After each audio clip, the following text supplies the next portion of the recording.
Let's call the meeting to order. Brattleboro Planning Commission, Monday, March 20th. March 23rd.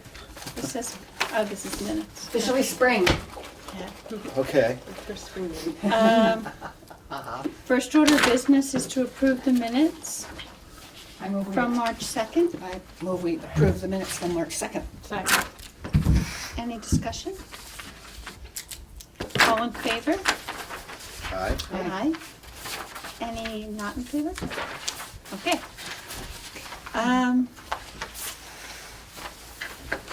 Any announcements? I can't think of any announcements from staff. Anything Any after the fun things from town meeting? Yeah, that's what I was gonna say. Kathy? No, it was really, in the grand scheme of things, it was a relatively painless time Yeah, it was meeting, short. I thought. Actually, hours? Really? we got out at 5, pretty much, but before 6. yeah. In the good old days, we used to get out at like 2:30. You Those know, days are there was over. a glimmer of hope Yeah. that might happen, like at around 3, but nothing came of it. Yeah. Anyway, so without further ado, then let's turn the meeting over to Brandy Sexton. Okay. So, you all have a new clean version of the draft regulations and a memo that tells you what's changed between the drafts.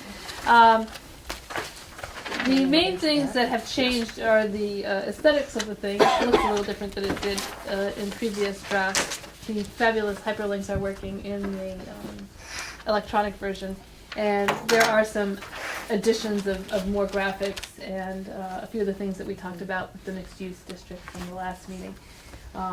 So what I am still doing at this point is working through the comments and notes that we do have, whatever comes out of this meeting as well, some of the more open-ended discussion we've had at some of the meetings that we haven't really resolved, and just sort of making more passes through and editing as we go forward. I'm going to be keeping a running set of notes like this so that it'll be easier to keep track of where things are changing at this point.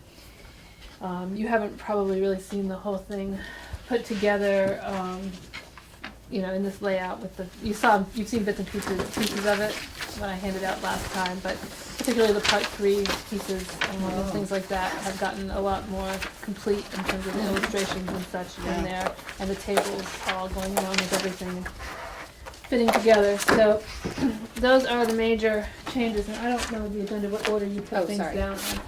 I know the topics, I just don't know the order.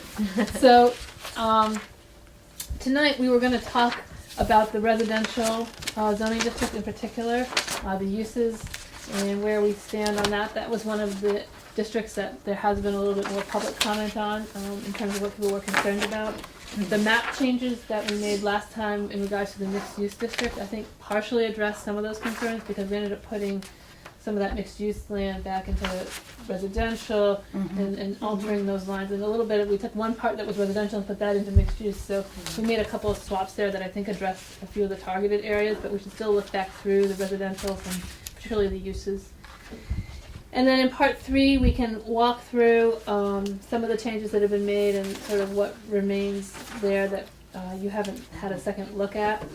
And then we can sort of have a broader overview, if we still have time, of where we are, what remains to be done, that type of thing. So, with that, the residential zoning district begins now on page 2-31 in the new draft.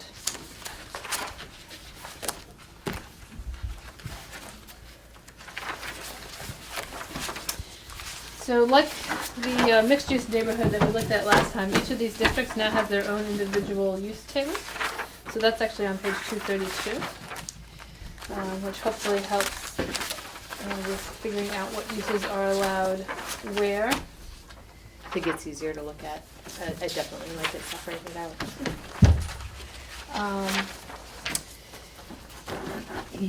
So in terms of the uses, the changes that have been made here, one of the things that has happened is when we got rid of that office bank combined use and broke that out, that took the bank out of here, because we did have office or bank in here as a conditional use, so that went out. Two.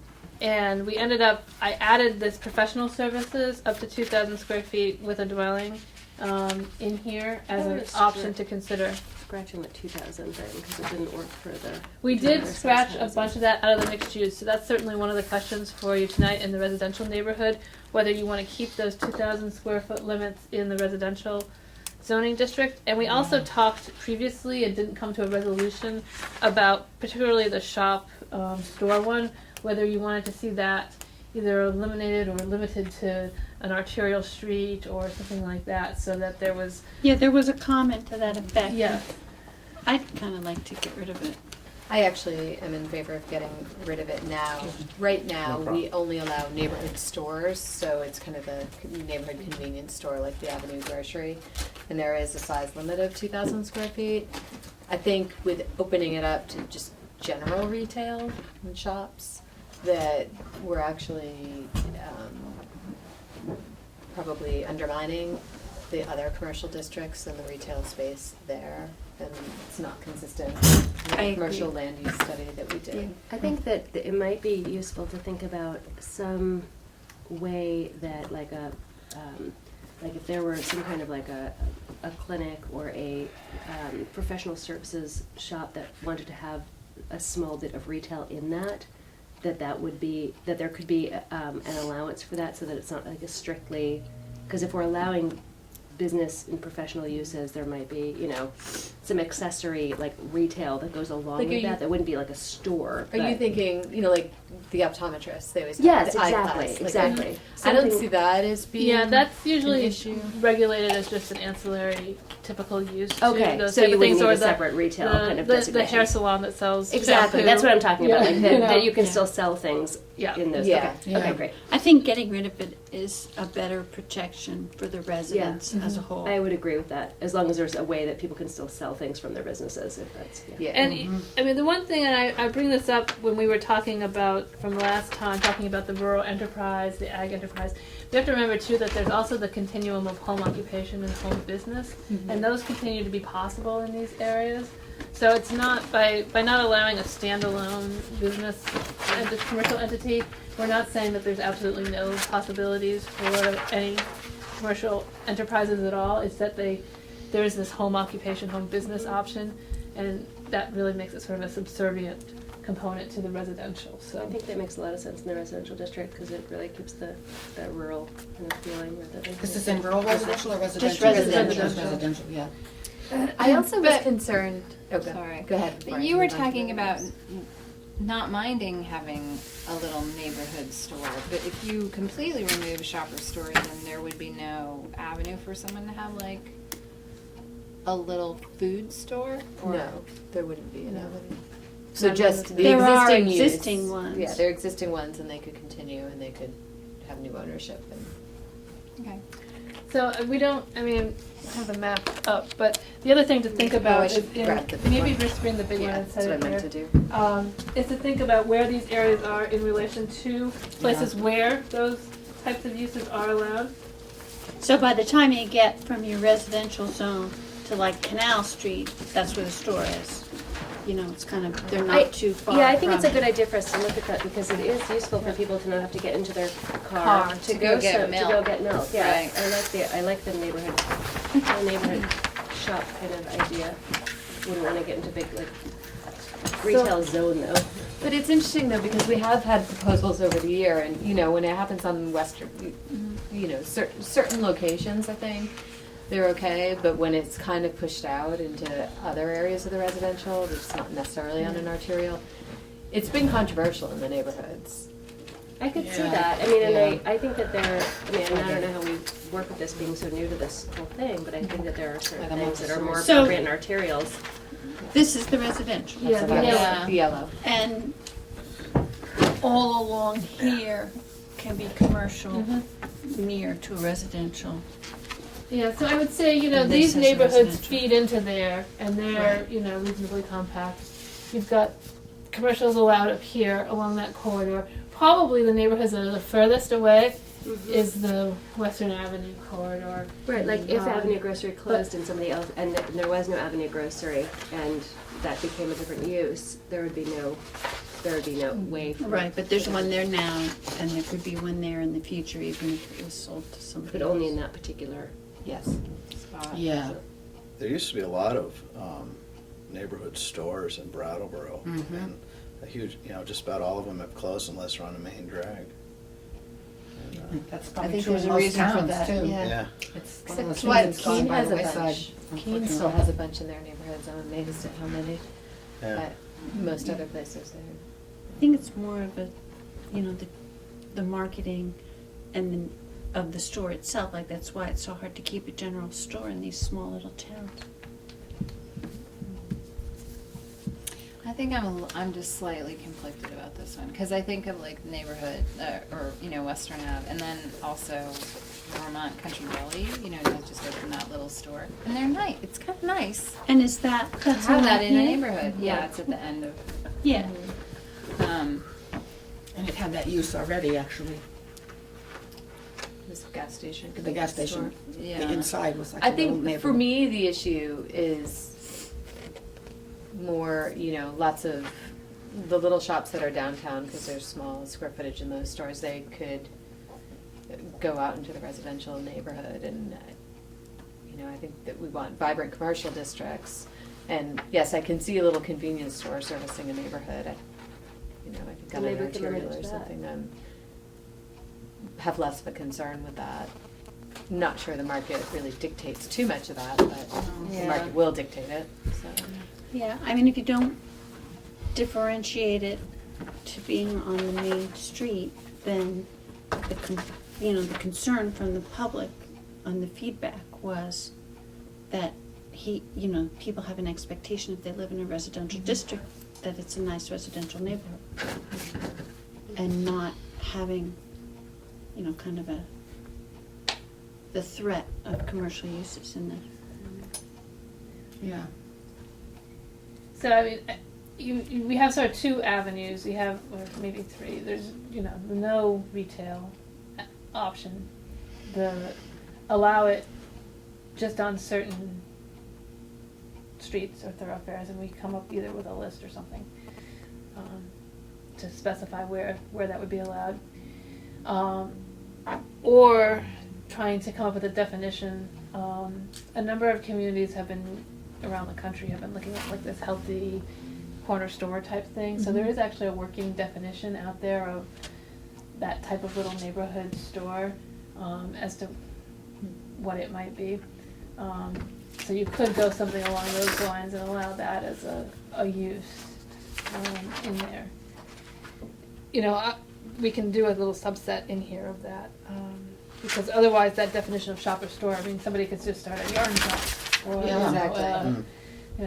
Use Feels a very clothing vague to me. shop or a vape shop. Yes, we could go through the list of shops, you can decide whether you like them or not, but, depending on your personality. But that's very, quite a broad range of options there. I would so. be comfortable with the idea of figuring out what that definition is of the neighborhood kind of food Convenience store? That's, I mean, They can be pretty crummy looking. they can be pretty crummy, which is why I liked whatever that healthy be one was. That's something that's Pardon me? coming out of Being doing the various older. Department of Healths that are Yeah, doing, Yeah. there's I'm been federal thinking money and Cumberland it's been Farms. fed down to the states, and so they're trying to encourage, like Vermont's doing that with the convenience stores by trying to encourage them to provide more actual food Yeah. and less junk food.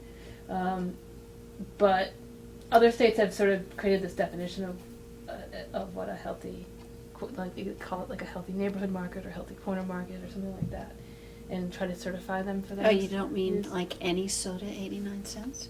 Any size? Yeah, most of them are Big like go. related to like a certain amount of Come on. square. They have to have basic staple items.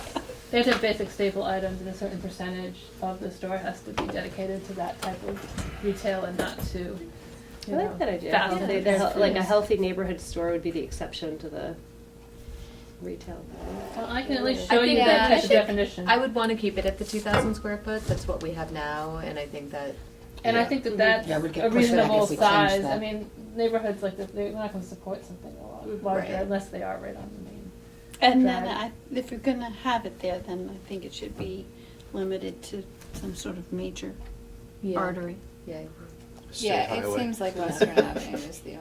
So I that's mean, what they're everything all on. else has. Think of it, that's what they're all on now. They, I mean, there those are have the been ones that are some allowed. on South Main, or Guilford. I'm not Yeah. exactly sure where, but But basically, we can look and sort of figure out what the main thoroughfares Hmm. are, where it might make more logical sense. I mean, you really obviously, you wouldn't think from a business point of view it would be great to That open there'd your be- little shop at the end of a dead end street, but. You never know. So I think the other reason why I just sort of struggle with this a little bit is just not feeling like I have discernment between why you would allow professional services. You know, it sort of seems like picking and choosing, and I'm not sure what the pros and cons for each particular thing Well- are, right? So to say, like, you can't sell bananas, but you can sell glasses. Well, I think Western Avenue, You know, or you can't sell yarn, but it's okay if you're at a doctor's office. Or, I mean, like, what is professional services, and why is that okay So a in a professional residential area? services office would be an attorney's office, an accountant's office, things like that. So you're assuming they're going to most likely be far less traffic than a retail operation. Although the yarn shop, maybe not in our little example, but you know, a convenience store certainly has much higher traffic generation and demand than some sort of a little professional office would. You know, a surveyor. What would a and I yoga think most studio be? professional services kind of would keep with the residential character. You know, Yeah. they move into they might reconfigure the inside, but they kind of keep the residential. like character. Western Avenue, really couldn't take a lot of traffic of a store like that. But you can go every hour. You know, can take a car going to the dentist every hour, you know. All that Okay. stopping and starting would be dangerous. People do, I mean, there is, Avenue Grocery is on Western Avenue though, currently. I mean, there is Right, a. and that's one. Yeah, and but there is a lot of like bizarro traffic. So it's really like a traffic, like a moving people issue. That's like one of the main. That's one of the main impact differences between those two businesses, and also, I mean, depending on exactly what type of store it is, there's going to be more trucking, obviously, associated with a retail operation than there would be with a professional office. You know. What would something like a yoga studio be? I mean, it's like I start to get into like, well, what if you're teaching knitting in your home, or Well, what if that, you're- fine. you see, It's a home business. those are home thing. You know, if it's going to be a home, if you can meet the home occupation or home business definitions that we have in here, that's one avenue to go Okay. on for business uses, and that these are standalone businesses. They're not necessarily operated by the resident of the dwelling. So this could be a house that potentially has an apartment in it and an office in it, and they're both for rent. You know, the owner doesn't have to be there. The owner doesn't have to be the business operator, the owner of the building. So that's the difference. And things like a yoga studio, if it wasn't associated with somebody's home, we could look at the definition. Probably depend a little bit on how it's structured. It could either fall under the personal services, or if it was a larger operation, it might fall into the recreation and fitness thing. If it was part of like a gym type use, so it sort of depends on exactly what that use entailed. But either one of those definitions, that probably something that falls in there. And so personal services is separated from professional services. So that would be things like hair salons, nail salons. And we don't allow. And we don't allow personal. those, and because those once again are slightly higher traffic uses. Okay. So the residents has an expectation that there's not going to be that busyness next to their home. Because if they wanted that level of busyness, they'd move to a commercial area. The neighborhood center. Yes, neighborhood center where everything. It does seem like there's, I mean, you know, and I have to say, like, I have a business on Western Avenue, so I disclose that. That's in what's proposed to be the residential zones. I don't even know if I can participate in this conversation or vote on it, but I will say that, But it's a professional office and that's supposed to be maintained. Right, but those buildings, like we were talking about, are large, and that 2,000 square foot thing, I don't think makes sense. And I think that there is a sense that on the arterials, there is a different expectation. Like, there are businesses all along that is, and so I just wonder, I don't know if it's appropriate to be thinking about, is there a different, we're talking about different standards in some ways for like Western Avenue right there, but it's residential, but it's on an artery. I don't know, would we think about that differently or not?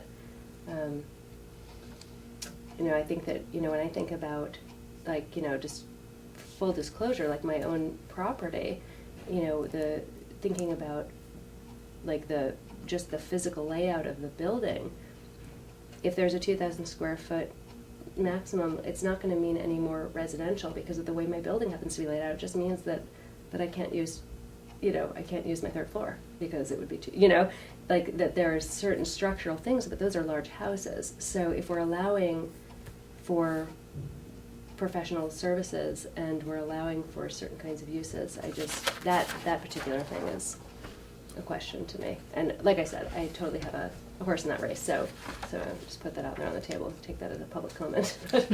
Well, it doesn't matter because these are conditional uses anyways, and you have to get them approved by the DRB, right? Right, but this limits it to 2,000. And so that you could ask for an exception.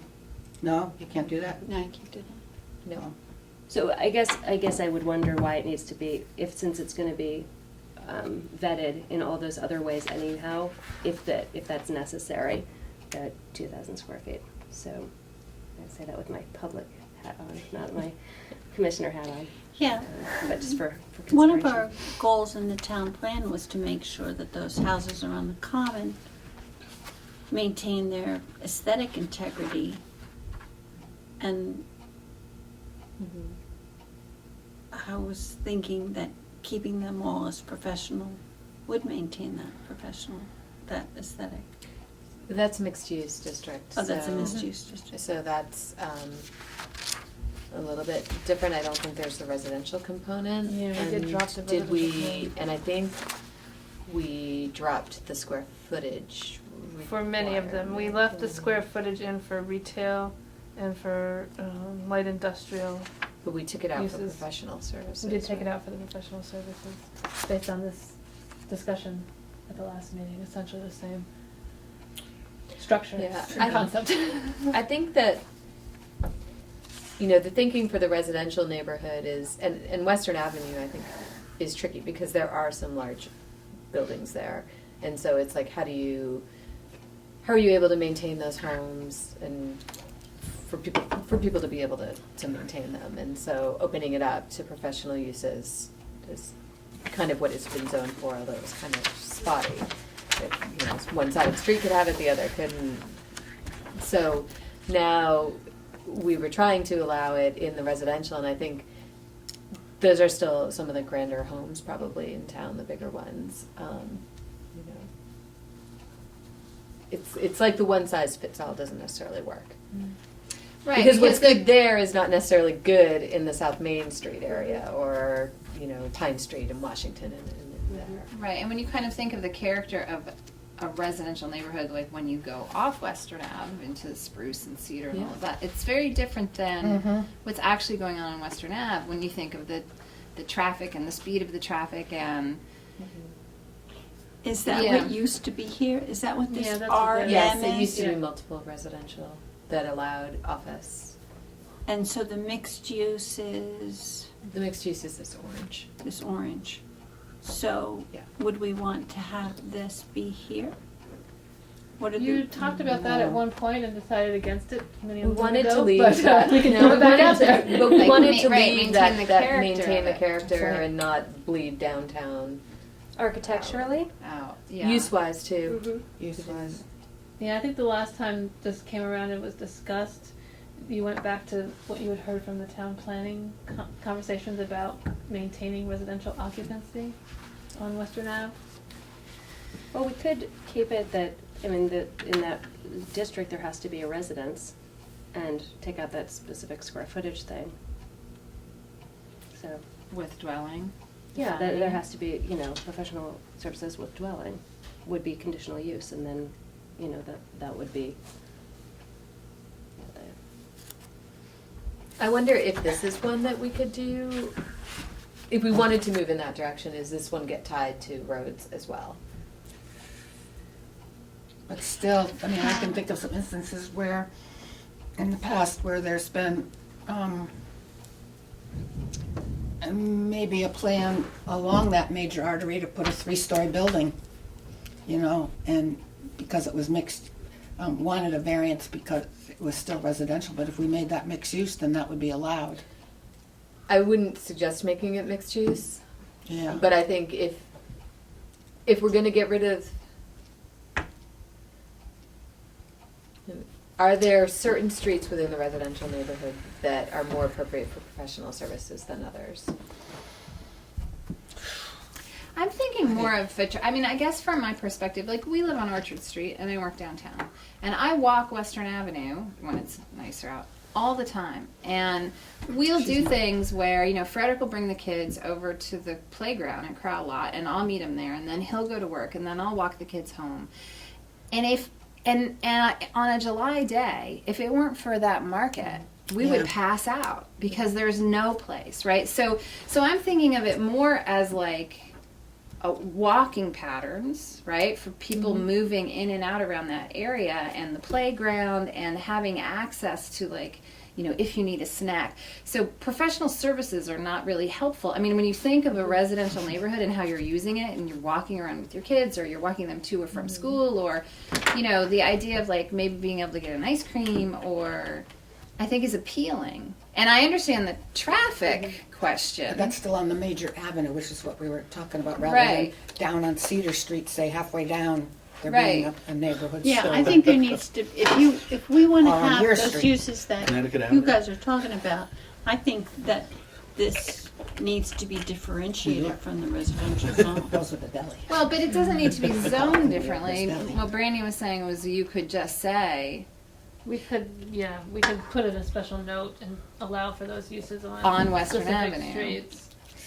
Or you could make it a conditional use and then leave it up to the DRB to make a decision in that particular situation, or no. I'd rather I think we not. should be specific about where we think a neighborhood store like that would be appropriate. I mean, I think, I could probably live with Western Ave, South Main Street, maybe there's a couple of other, where the higher traffic streets actually. Yeah. But I think they could I mean, be I'm just trying, for that kind of store. I hear what you're saying. I'm I just mean, if you're thinking as about you walking move to sheds more and- of a actual like pedestrian culture where you're kind of trying to move through town, you actually sort of need these little hubs to, because we're not going to make it to the co-op to get a snack if we're headed in that direction. Or You have to have it in your backpack ahead of time. I know, well, I do that, but I know. In the old days, I mean, that was the whole thing with the corner. I mean, every little neighborhood had a little store, yeah. It really supports that. you know. I And mean, I know in my Substitute neighborhood, money, I'm right near it's Avenue Grocery, and like Pretty in our sure. neighborhood, all the families with young kids in the summertime, we're all out getting ice cream. And I mean, it's It's a sort of thing. becomes a neighborhood asset. Yeah, even like the Vermont Country Deli, like it becomes like this treat. Like we're gonna go walk to the store, and it's sort of like a part of our. Yeah. So Yeah. so the definition of the healthy store or whatever, would that kind of like fit into that? We could. Scenario? I can throw something together that you bounce over to you, and we can look at it for next time. I do have some language, and we can look at that, and then you can decide whether you want to open it up more broadly to retail generally, like we Just have think of the guy defined who now, or if you put want the to store on. create some sort of specialized definition that would Gopher Street. narrow it down. He's on DRB. I don't think we want to get into I know too that. much of regulating What's in exactly That what's went down the drain, sold, didn't it? like, it In has to be flames. 50% fruits and There's no vegetables and demand. stuff like that. What? But no I demand. think that They we didn't want to approve keep it. it That was with food and crazy, yeah. beverage. Mm-hmm. I mean, it was a Is there a way to do business that without it being idea. I don't know crap what he was food and thinking. beverage, like like Cumberland Farms?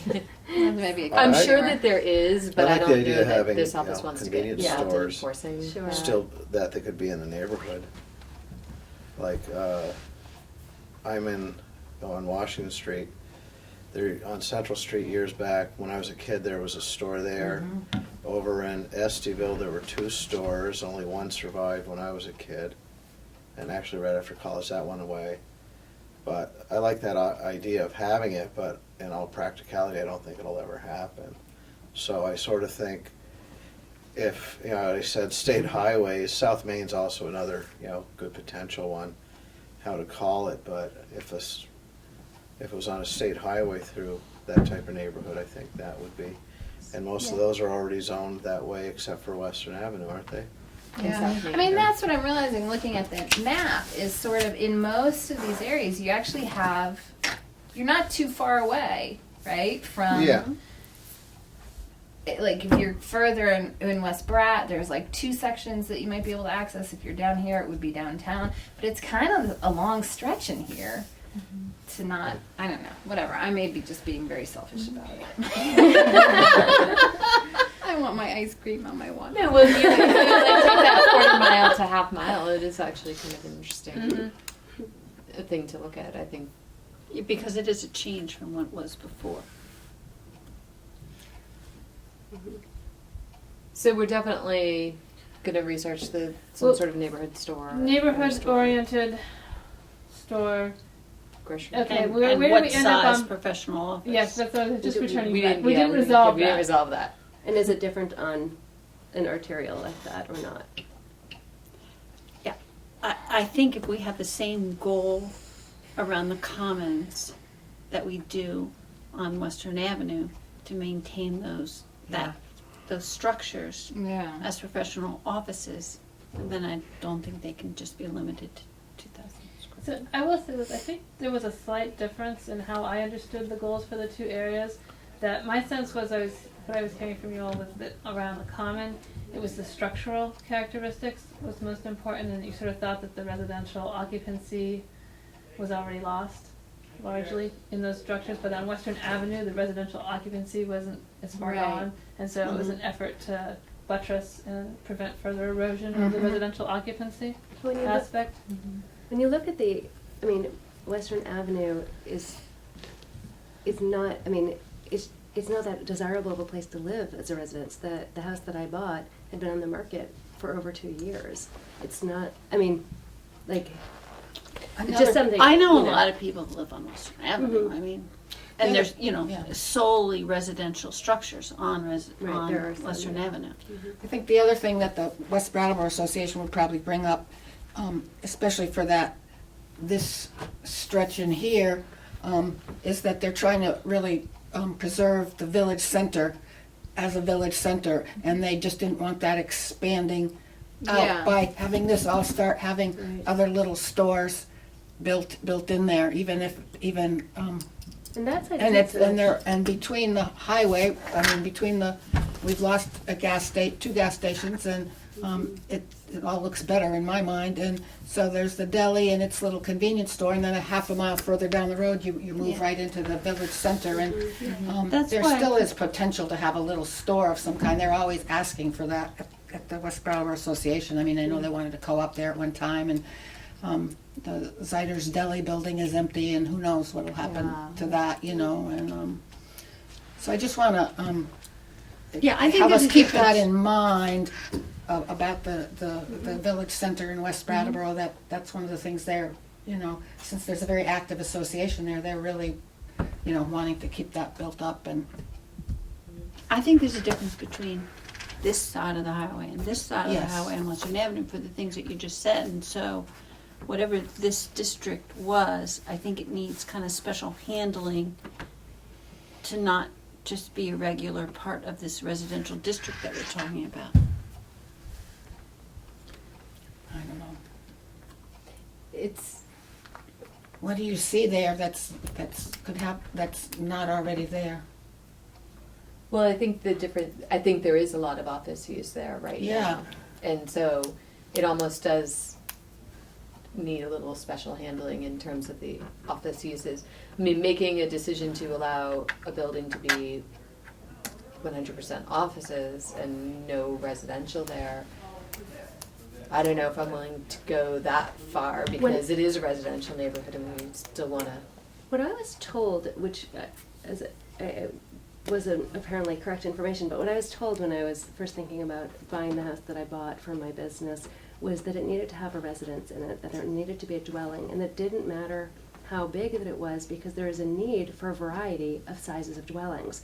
And so that had been the erroneous information that I had received at the beginning, but that made a lot of sense to me, that there would be, you know, some buildings would have a small office use and a bigger residence, or perhaps two residences, and some would have a smaller residence, and that there was, that was how it was originally framed to me, which, like I said, was not accurate information, but Is it's that worth not considering. accurate information presently? No, that's not accurate information. And so what is it presently? You 40%? cannot have 40, is it 41%, I think. Yeah, you can't have more than 40% of your square footage in office use. So there's no, How does think Berkeley 45 Veller is deal with 45. that? Because their whole building is office. Nobody lives in the Berkeley Veller building. House. I don't know, it might be Pre-existing. non-conforming, yeah, pre-existing. I mean, there is the carriage house in the back that has a rental. And And maybe you they- got- It's not tied to, I'd have to pull it, but it's a square footage of the entire. Anyhow, what I'm just saying though is that it might be worth considering that model where there is a residence required, there is a meaningful dwelling that has to be in it, and then it's, you know. So we clearly have one vote on the table for eliminating this side. What? I have no where, problem with that. Where are the rest of you? having to say that there has to be some residence in it? There would still have to Has be a to be residence, but we residence. would eliminate the 2,000 square foot limit on the professional services. So Oh. I feel strongly though that this needs to be limited to Western Avenue and maybe any other areas where, you know, that was residential office or mixed. I would I do say- think this is different, and I don't think that's necessarily appropriate for. It should be from you know, exit 2 into town. Harris The other, Street, going the yeah. other way. The other way is different. Yeah, it's a whole new game, so. And you guys I know think- how I feel, and I also Yeah. need to not vote on this, so I just want. I think Well, we you all got, agree uh, that the West Brattleboro side of Western Avenue is different. Still residential. Yeah. The, what was Mac's car, and then it was a residence. Now that's going to Potter Stewart's law office. Oh, really? Yeah. And are they still maintaining a residence in the carriage house there, or? Yes, Okay. but they got a waiver, because I think the way it reads now is it's supposed to be no more than 40 or 45%, whatever the threshold is, of the existing structure, and on that one, they added up the structure, so they added the carriage house and the main, home. So, Didn't agree with that interpretation of it, but they have more than 40%. yeah, I figured. Yeah. So. And I'm sure there's others, like you said, Yeah. Berkeley Veller and. But they've maintained the integrity of the residential feel of it. I mean, And also, there's some residential use. Mhm. well, yeah, the carriage house, say at Berkeley Veller, but, So, what's the consensus? We should keep a residential component in it. Yeah, I feel like that we should keep a resident, regardless of what's existing, we should keep a residential component in it. And on the eastern half of Western Avenue. and take away the 2,000 so that somebody can use their whole third floor thing. I don't know, whatever. Yeah, I think that's it's just a little hard to get your head around because it does kind of depend on the building, That's you right. know, and And we can't pick at it. Willy-nilly. No, you can't. Thank you for the rest of that sentence. So, my sense thought it- of where you Different are, words. the consensus of the group is that for the main thoroughfares, which would include Western Avenue, east of the interstate, South Main Street, at a minimum here. It seems and- like South Main Street has so many. Cedar. and perhaps other any options. portions of Canal Street that isn't something else. I'm not sure I would include South Main in I there. I wouldn't- used to live on yeah. South Main, and I don't I wouldn't. know. Not It for feels this like it's just purposes. Not for the totally different. professional office. Not for the No. professional. No. So the No. professional offices. For the neighborhood store, yes, but Yes. not for the Yeah. professional Okay. offices. There used to be a neighborhood store there anyway. And Canal Ted's. Street also has so many options. Yeah. I A wouldn't. model of No. that wouldn't place. bother. So this Yeah. is basically It's just just the an Western Still half for upstairs the in my professional garage. offices. So for that part of the professional office, we will eliminate the square footage limit, but keep the minimum of at least one dwelling unit requirement associated with the property. Mhm. Yeah. Okay. And then for the retail, we'll look at, sort of thinking about a food-oriented retail limitation. neighborhood store. That's on the Healthy conditional plus use ice thing? cream. As long as it has an ice cream stand, it would be allowed.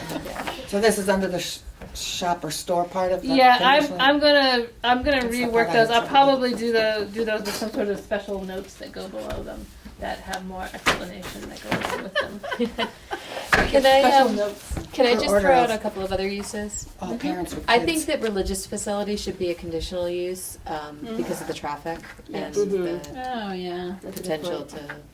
In a residential neighborhood, yeah. Yeah, you know, like it might be fine on, again, our favorite Western Avenue, because You there's know- on-street parking, but With the idea that you really have very little ability to Yes. not allow these. yes. Okay. Yeah. But we did it once in Merrimack, New Hampshire. You can do it It sometimes. was on parking. Yeah. Yeah, because sometimes Sometimes you can they do draw it. a crowd. Yeah. But And then on and if there antennas, was an attorney in the room, they would tell you to tread very, very cautiously. can I just ask about antennas on existing structures? So I have to reword that. That's actually one of my notes to go back through. As we've broken out the communication section, we have communication towers and we have communication antennas. And we're allowing you to mount an antenna on an existing building. And then the communication towers are much harder to get a permit for. So basically in all of the districts, this communications antenna use would be allowed. There's that whole section in part 3 that deals with the communications equipment. So we're looking at some sort of like stealth thing. So if there was a steeple, clock tower or whatever that you could put the equipment into, that would be We're talking cells now. cell towers. Not For just the antennas. communication I was- things, but not. It's so a then wireless what- communication. So then, what examples of like an antenna would you be putting on your house? Like, Hand It wouldn't be. operator. This is not the antennas that go on your house. No, those are dealt with other. In fact, most of those are exempt. Is that you? Exempted. okay. No, I was walking Okay. on Prospect Street, walking a neighbor's dog the other day, and I looked down on Clark Street neighborhood, and someone's got one humongous ham radio tower. I'll bet you that thing's 60 feet and then some. Yes, and there are a lot of protections for ham radio towers, so that's one of the things that you have limited ability to regulate. You essentially can't much regulate it until it's at least 50 feet tall. Wow. And even at that point, they certainly believe that they're exempt from zoning. They're not. Nature of the beast, I think. But most municipalities just don't deal with it because Is it a freedom of speech argument or something? Like, 3 monkeys. Never mind. Yeah. We won't. we go can there. talk about that off camera some other It time. doesn't matter. I'll tell you what I think. I had another use one. So we had separated out bank and office and professional services. So the definition of bank and financial services, while not directly related to the residential, it's a structure or part of a structure intended for the custody, loan, exchange, issue, managing, or investing of money, for the extension of credit and or facilitating the transmission of funds. So we do have some Edward Jones type investment, that kind of thing, on Western Ave actually. So I wondered how, to me, that's kind of Seems professional services. I think that's one of the places where they do overlap, and they could argue that they fit into either definition.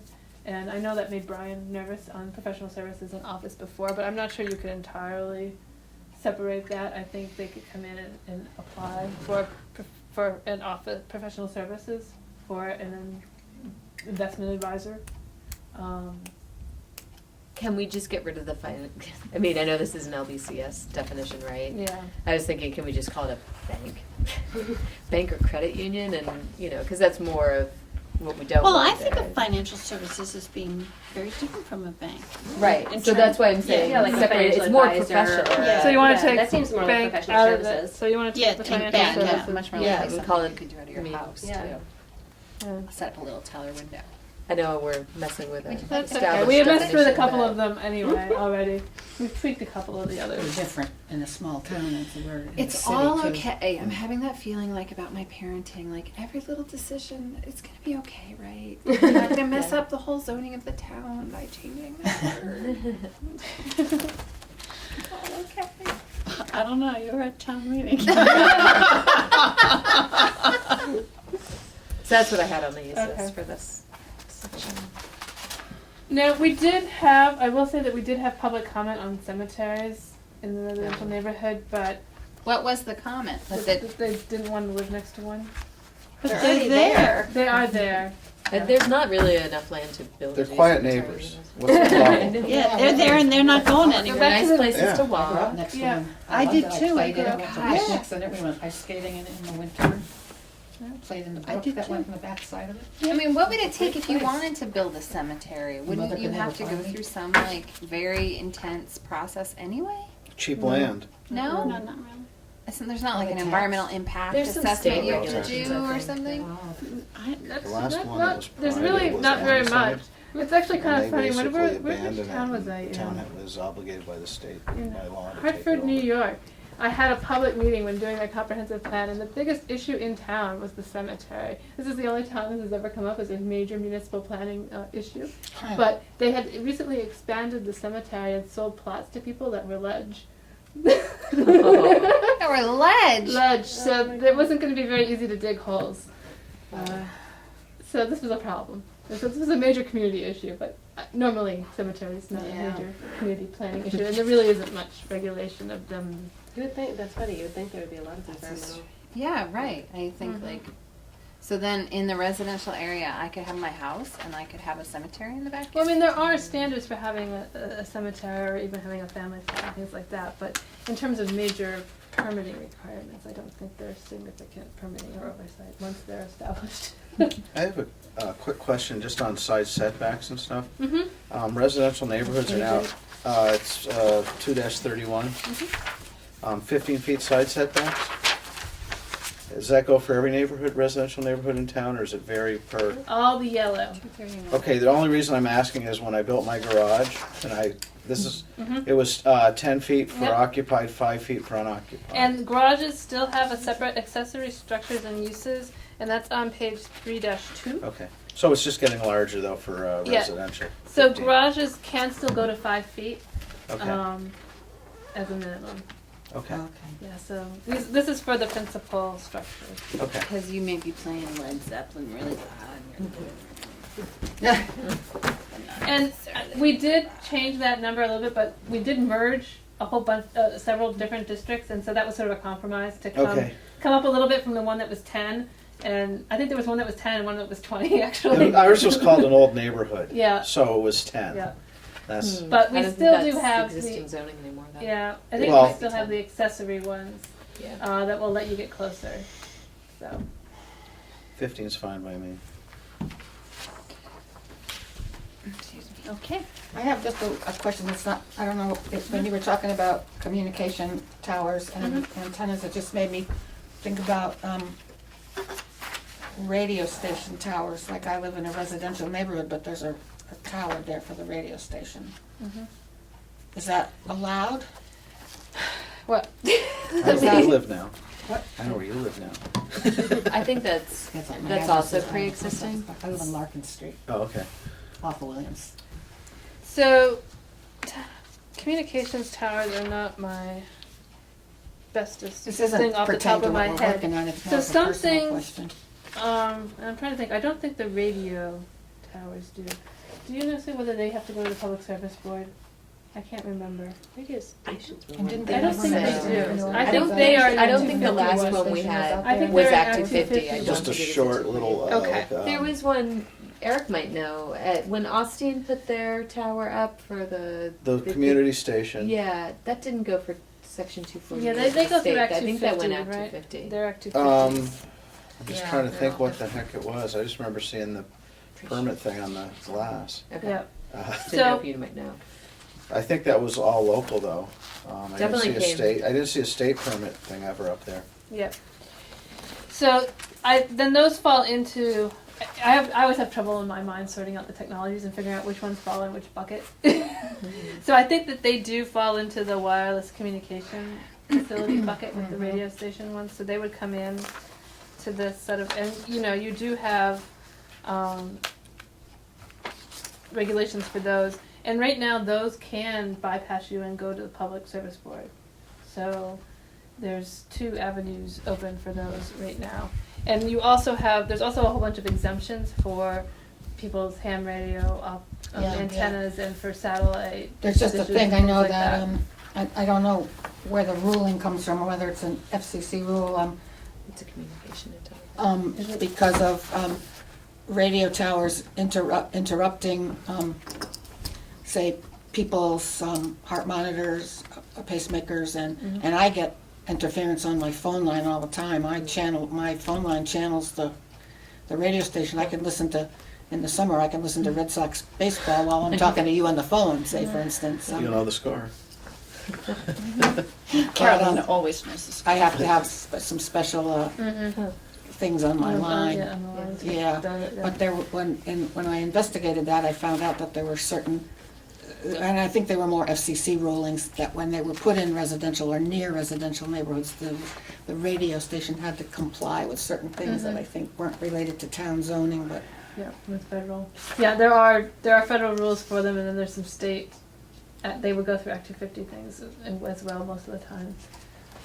So I always have to stop and like go research those because I can never keep them yeah. separate in my head. Speaking of wireless telecommunications, did you sit in on that NECAPA webinar? Damn state. Last will week. always be No, I down the didn't. hole. That was interesting. I'll have Was to it? take a look at my notes and Okay. take a look at this. As to what they said. There's different timelines, and there's kind of an expedited and a longer. So we might need to tweak this if that's what we want Oh, to do. the de minimis stuff?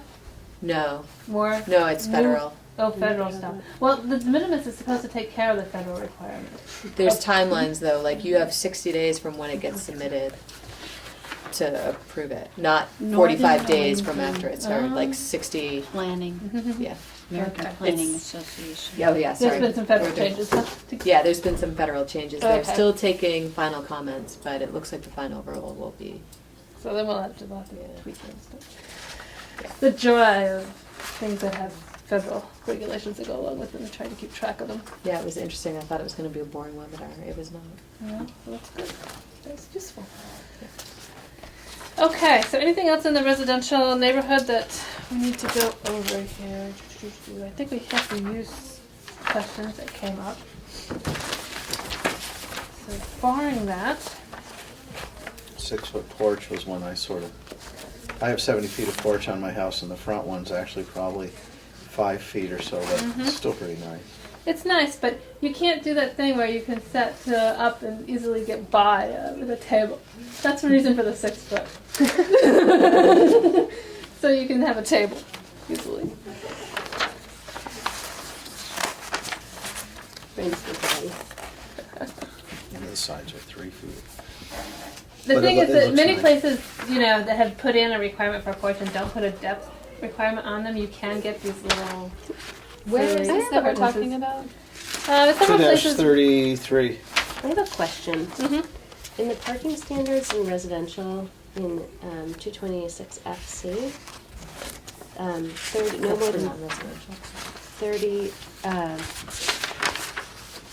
no more than 30% of the area in front of the building and outside the front yard setback may be surfaced with grass pavers or other suitable permeable surface used for residential parking. Is parking currently allowed in the front of residences like that? Or is this a new thing allowing for more parking in front of houses? This is a new thing preventing more parking Preventing more from parking? going in front of the houses. So these regulations generally are not allowing parking between the front, in the residential neighborhood Yeah. district, between the sidewalk and the front of the building. Yep. There is this exemption to provide for some residential parking there. It's sort of a, In So situations where like there would be no There's- place where you could could park. possibly park. yeah, that's, What is it currently, I mean, is parking allowed in between in that setback area? Or, because that, I mean, This is I'm beyond picturing- the setback. This is, this could be beyond the setback. in front of the If the building building was and back outside deeper. the setback? And currently, are there any restrictions on parking in fronts of houses? I would have to look at Yeah, I this. need to look on that.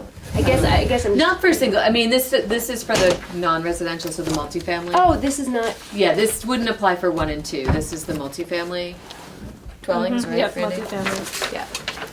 This is the residential neighborhood parking Right, standards. but Is that in addition to the requirements of section 313, I think. okay? So it's referring to 313, which is about multiple. Yeah, that Well, doesn't actually, really Sue, say. this one doesn't reference site plan review. The parking doesn't reference site plan review, so this actually applies to 1 and 2 family houses as well. Yeah, I'm just. So you can park in the driveway, Mhm. and you can put in parking back. I mean, this is really, But you it's really can't. only an issue in reality for multifamily, because typically with a 1 or 2 family house, You're just parking in the driveway. you're parking in the driveway and it isn't an issue. Right, but I guess my concern with this is, I mean, and like I said, I don't know what the current thing is, but I remember reading somewhere that there can't be parking in the front except where for. Sorry, I'm trying to find it.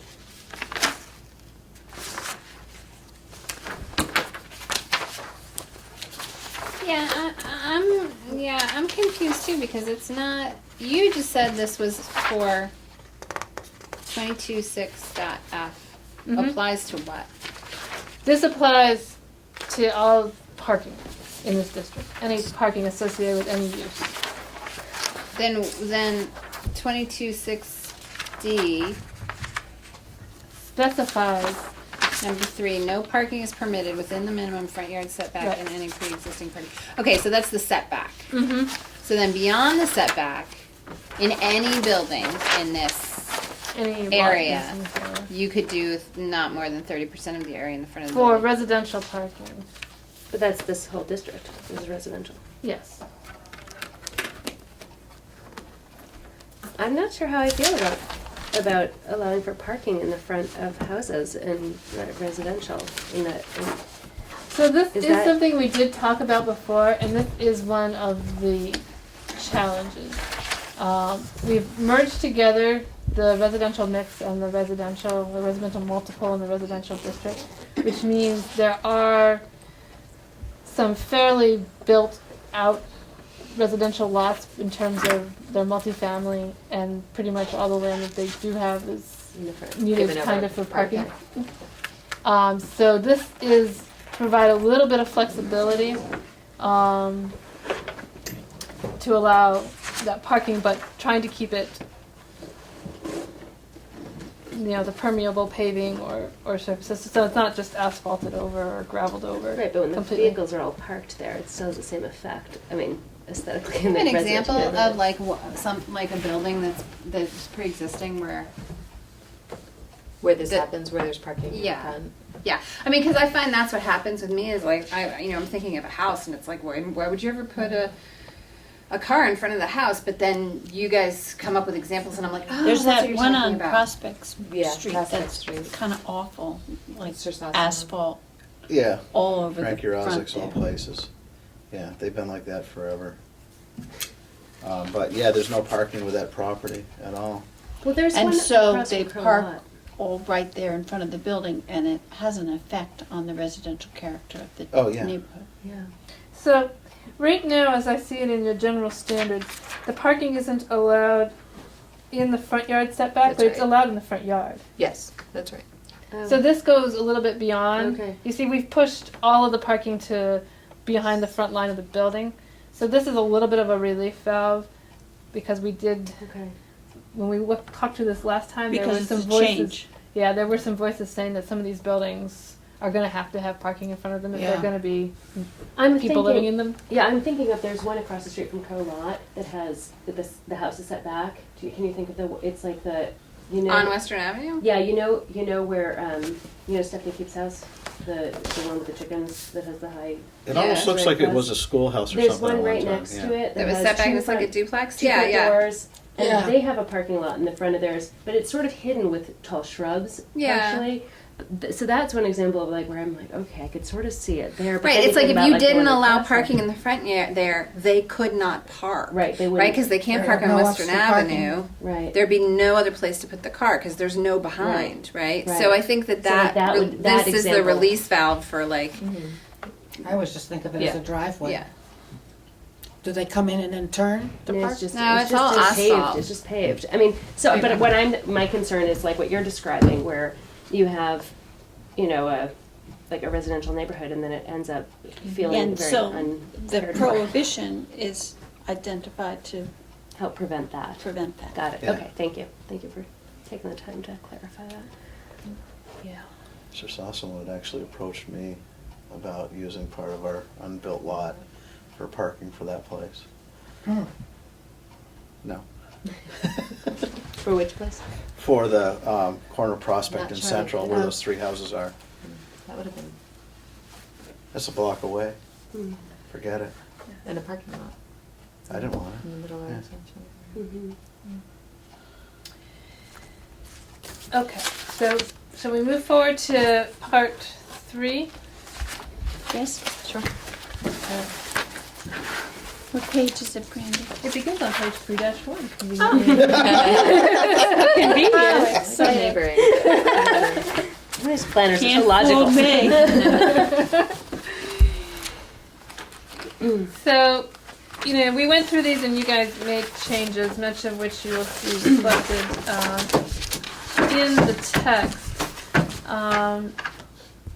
Just to hit on a few of the things.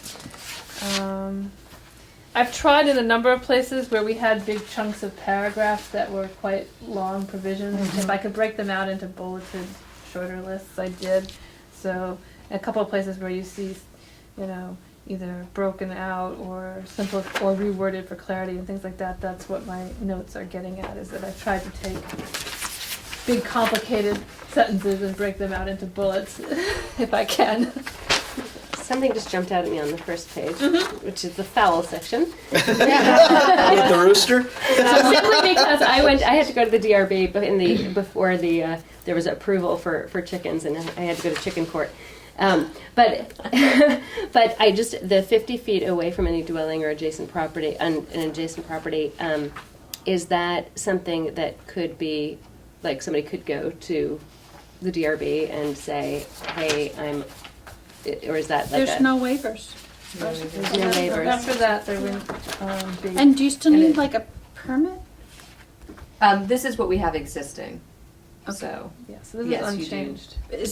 Do we need to tell them here that in addition to this, there's a permit process? Well, this says that you have to get a zoning permit. Yeah. Oh, okay. One In- Must applicability. have issued what permit Yeah. says, so. Mhm.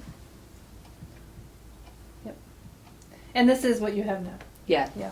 If you're in the rural, residential or rural, you don't need a permit, but Right. in the more urbanized part of town, you do. I had a chicken adopt us that escaped from someone else's coop. Did you get a permit? No, it adopted us, and I finally caught it with a have-a-heart, but, that thing was, started dropping eggs here or there around the backyard, and Well, that's nice. So my only concern, we're not keeping chickens anymore, so this is not relevant to me. This is not a personal Finally trapped issue. it. But just thinking about like where I live and how close Actually, the we houses are to moved one on another, there's something kind of fun about having backyard coops. And when the neighbors are all fine with it, we couldn't do a 50-foot setback from another building. But like the neighbors, if the neighbors are all okay, I just don't see why we wouldn't allow for a little bit more flexibility with that. Were these Neighbors can numbers hard change. fought over in the That's first place? true. Neighbors can change. That's true. I But don't know. like It the was roosters, before my time. I think the agricultural advisory committee was involved. I don't I have a can strong check feeling. I into don't have a it. really strong feeling about it. I just wanted to say, just thinking there are about places where like urban, this whole thing of like keeping a backyard, a few backyard chickens is like. Well, I understand that this was really well thought out Okay. and not too I- old, so I Okay. think Yeah. we should just keep it the way I it's would- been yeah, I would. carefully. I'm fine with that. delineated. Yeah, I just wanted to. There may have been a long and hard fought battle I to think come there up with was. this. I have a Yeah. feeling there may I have been can because yeah, these urban chickens Because I mean, are we very went, controversial. We went through through the permitting process. Yeah, I think it's the fact and that the chickens, they smoke cigarettes. we didn't have a 50-foot Hang out. setback though. But Yeah. Maybe it was So- something they waited. I mean, maybe. Yeah. it was before there were any rules about it Okay. at all. We had to go through quite the extensive process with it. But okay, Yeah. I'm fine to go with that since. Interesting. I'm just curious if other stuff have come up. I don't know, it's lost. I'm About sure people have pigeons, cried foul. homing pigeons, is there a place for that? I mean, in our reading, I haven't seen it, but it could just be included It's in. not anything we've regulated as far as I know. Yeah, If no someone one's come came to in, I us. bet Brian would send it up to the DRB. I think there is Although it somebody does say who the has keeping of pigeons. other livestock or wild I think animals there is is in this prohibited. I think it came before the DRB too, Unless we're approved here tonight. because it was As a little condition of controversial. approval. So I think it would have to go to the DRB for conditional use Yeah. approval based on what number 3 says. Yeah. Okay. While we're here, home businesses. I wondered about, I guess, the fact that you cannot have any outdoor storage or display associated with a home business. And I guess for me it was the storage, the outdoor storage. I think, Can't have a shed? yeah, you can't have a shed. A or shed you isn't can't- outdoor storage. A Okay. shed is enclosed. So it's So- outdoor storage is really, and maybe it should be worded I think it unenclosed. would be unenclosed. But it's unenclosed storage. We have the outdoor storage section, and it's all about unenclosed storage. If we could use unenclosed, that would make me happy. Just on 3-3? That page? It's on Page 3-3, three, it's number... Number 5. 5, 6, Didn't 5. on with property, was that fixed? No, that was not fixed. Just 2 under foul, 2A, the wording's weird. The foul must be confined on with property. Oh, yeah. On the Good thing property. you're here, Kathy. Go back over. This is what happens when I start rewording sentences. Yeah, at like 10 o'clock at night. Start dragging and copying and pasting, words go everywhere. Okay. Good catch, though. So I really wanted to get to the housing section, which begins in section 303 on page 3-5. Most of the changes that were made in here were to make them all a little bit more consistent with regards to how much open space was required. That's something we talked about when we were reviewing this section before. So now they're a little more consistent there. So those are some of the numbers that have changed. And we've just tried to simplify some of the dimensional standards. They may have been a little more complicated than they needed, so some of that has gotten simplified. And I added in 303C, which is on the top of page 3-8, some standards for mixed-use buildings. And I did this after our discussion at the last meeting, where we were talking about, if mixed-use buildings aren't done properly, then the living environment for people can be less than ideal. And so we did have standards for multifamily housing, but I think the way that's worded, that wouldn't necessarily apply to the residential component of a mixed-use building. So I did add some elements here, the private entrance concept. So I have comment, well, Uh-huh. I'll start with this one, but then I have one back on manufactured Yep.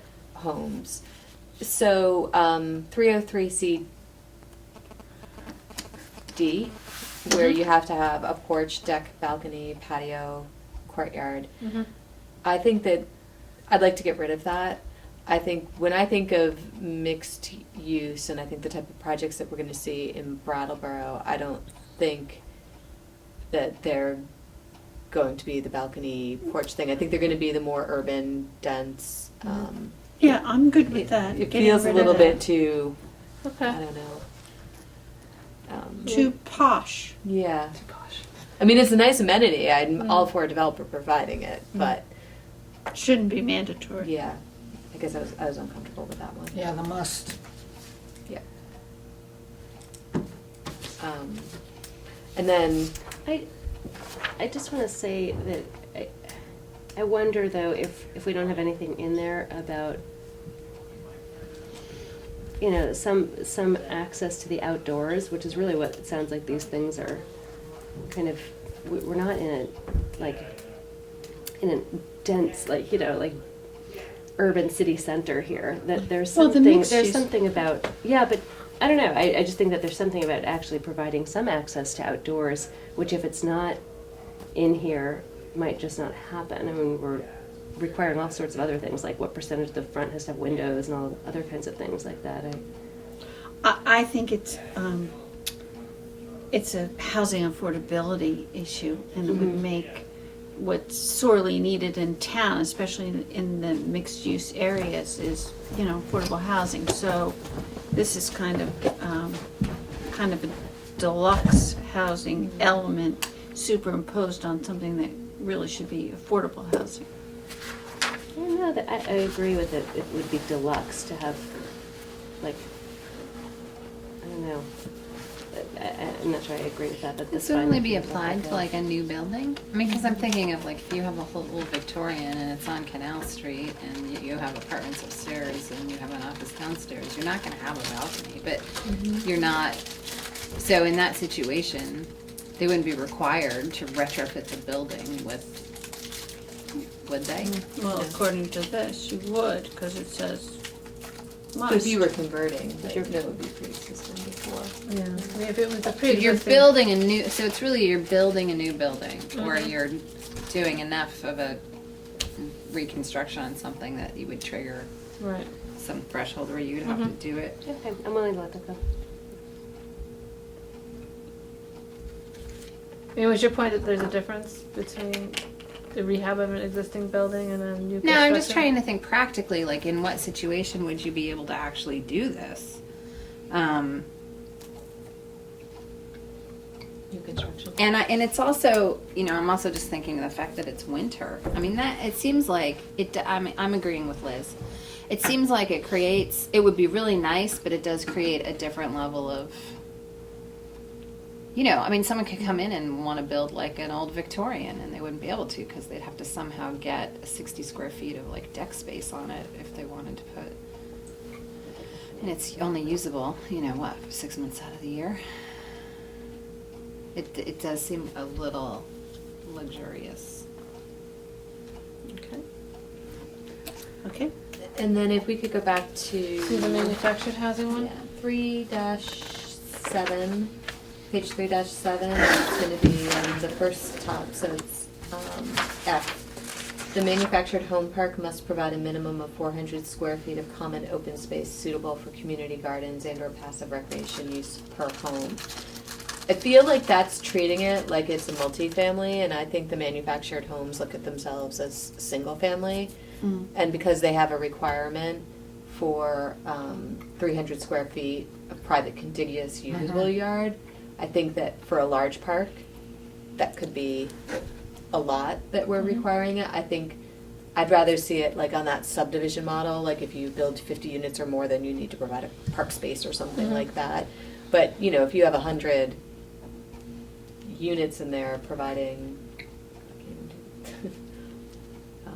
400,000 square feet of usable open space. I don't know. I mean, I think it needs to be scaled a little bit, and I think 40. I think we need to think about them 40,000, right?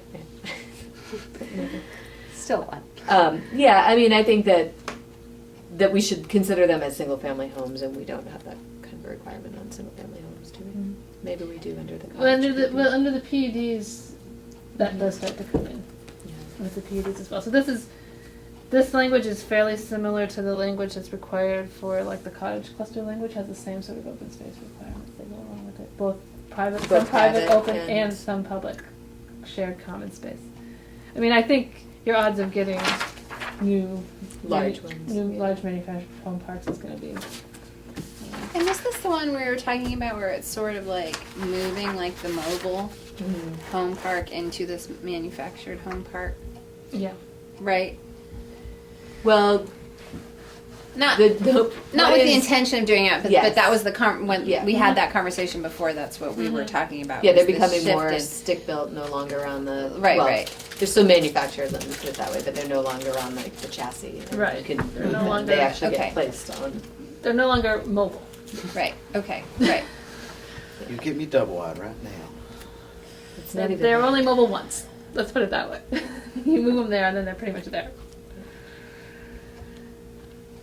Sorry if I interrupted your. So did you resolve whether that should come out or not based What's on? the sense? The group? I think there should be some common open space if somebody's putting in a manufactured home park. I don't know what the size of that should be. I agree but- with Sue that they're mostly viewed as single-family homes. So if they have their own open space, there's not much communal open Well, space. would you want to increase the amount of open space at each individual? Because right now, they have to have at least 300 square feet of yard area, which isn't an immense amount of yard area per house. Yeah, I think because 400 square feet per home is a lot of common open space. So Yeah. maybe Just- increase the. I would increase and then just say if it's over a certain number of units, then you need to provide a Community space. community open space. Yeah, I like that better. I mean, and what are our existing subdivision regulations? They have a threshold. I know that makes it not consistent with the cottage PUDs. Well, no, I'm just trying to point out where, just so that you know that there's the same provision is somewhere else. Not that Yeah. I'm saying that they have to be consistent, but Does the idea of this sort of define how the design is done, right? Like, so if you're building, say you had a blank piece of property and you're building 100 units instead of building them in rows, doing this provision might force a design change so that they would be built around a common area, or they might be built in a slightly different configuration? Or is it just purely like, you're kind of thinking of it as a community and yes, And there should be basically some creating common- a little park area for them. for that community? Yep. So I'm looking here. 25. Looks like it's 25 in the draft. 25. 25 homes triggers the need for a park. Under a conventional, if you're building a conventional residential subdivision. Works for me. What about the rest of you?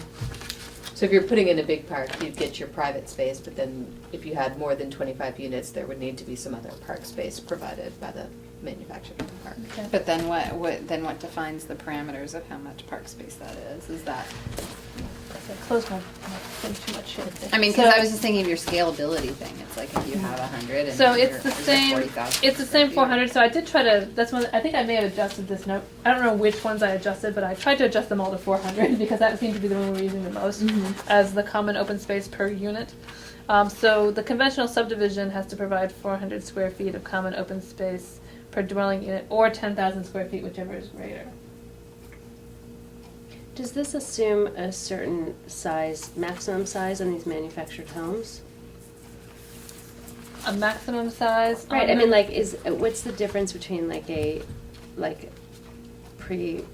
like, is this the same thing that used to be on the wheels? Is this the Okay. single wide or double Yeah. wide, or is this, could this be a prefab manufactured McMansion So this, unit? you missed this whole. We Sorry. spent a whole No, year you on already this, did but this. I'll This is recapitulate it for the new folks because it is actually sort of an interesting discussion.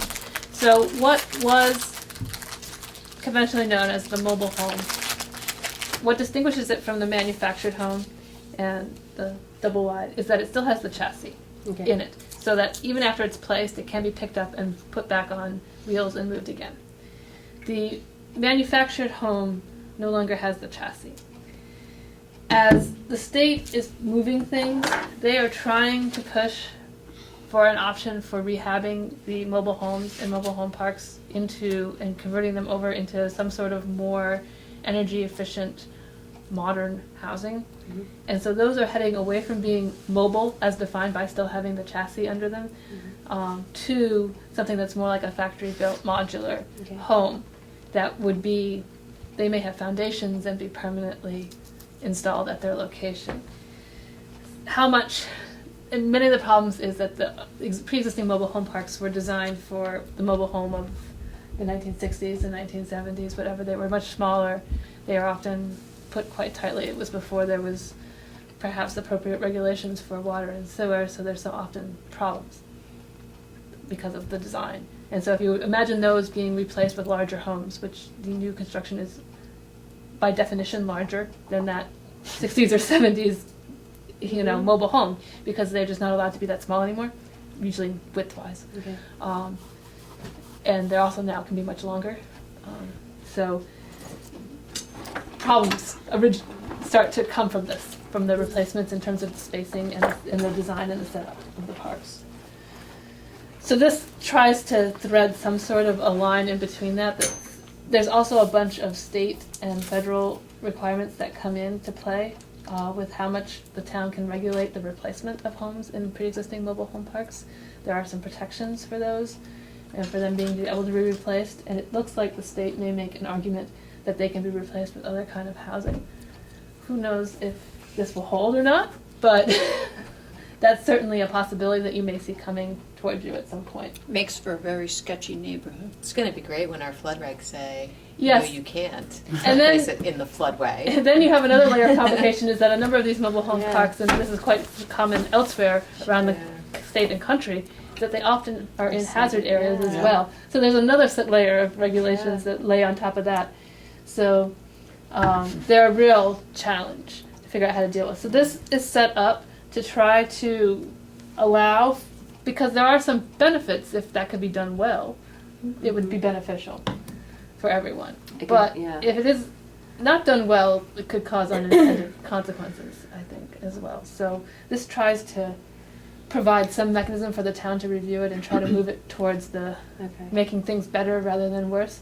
I was just trying to On get the- a sense about how big these were going to be, given these ideas of square footage for open space. Yeah, I mean, hopefully the idea with with requiring at least the 300 square feet, you are at least creating some sort of, like a 10-foot buffer, hopefully a more 20-foot buffer between, that you're going to end up with open space in between the homes. Well, it says that they can't be located Yeah. closer than 20 feet to any other home. There's- anyway. This is where the problem with the replacements come from. You haven't had that as much of a problem with it here with your mobile home parks because yours are slightly better internally controlled than others, but there are examples around the state where, depending on the internal controls, because basically what goes on inside the park is very difficult for the municipality to regulate, and the internal requirements have allowed people to replace single-wide mobile homes with double-wide ones. And those, if you imagine doing that on a layout where they were only 10 or 20 feet apart in the first place, and now you, I mean, there are literally places where the people can open their doors and they hit each other on the sides, Wow. because they're that close. There's a big mobile home park in Starksboro that has this issue, and I do a fair amount of work there, and a number of their planning commission members are on their fire department, and they had a fire maybe 2 years ago or so in mobile home park.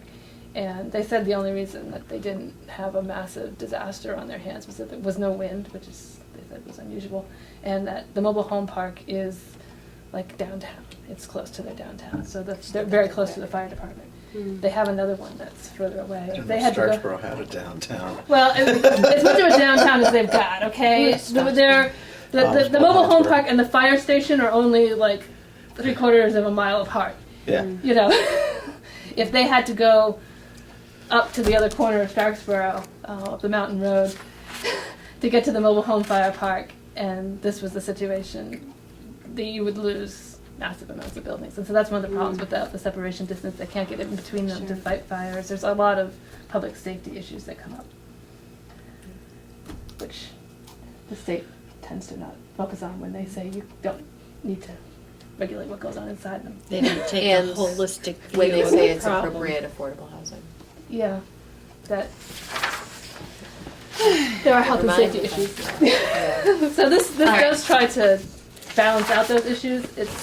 I think I It's a like the challenge. way that we've handled it on page 3-80, and if there's some sort of waiver, to give the DRB a reason to set this aside unless there's an appropriate, it's just- So copy that Yeah. approach to the mobile home park.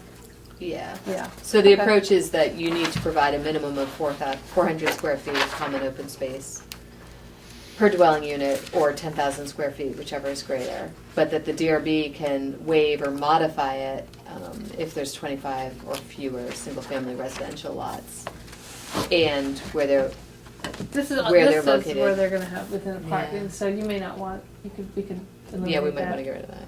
for Yeah. just give the DRB the ability to waive it for small numbers. Okay. Okay. Woohoo. So, just sort of going through here what some of the other major changes are.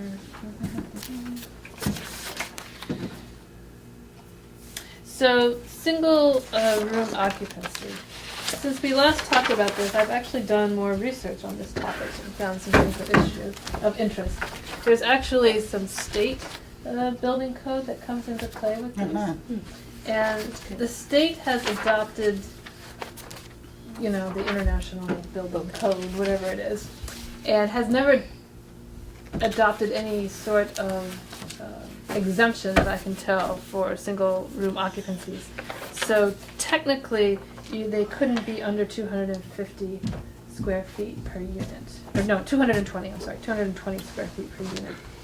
I have a question. It says in specified zoning districts, which zoning districts are we talking about here? So these are wherever we've allowed specialized residential structures.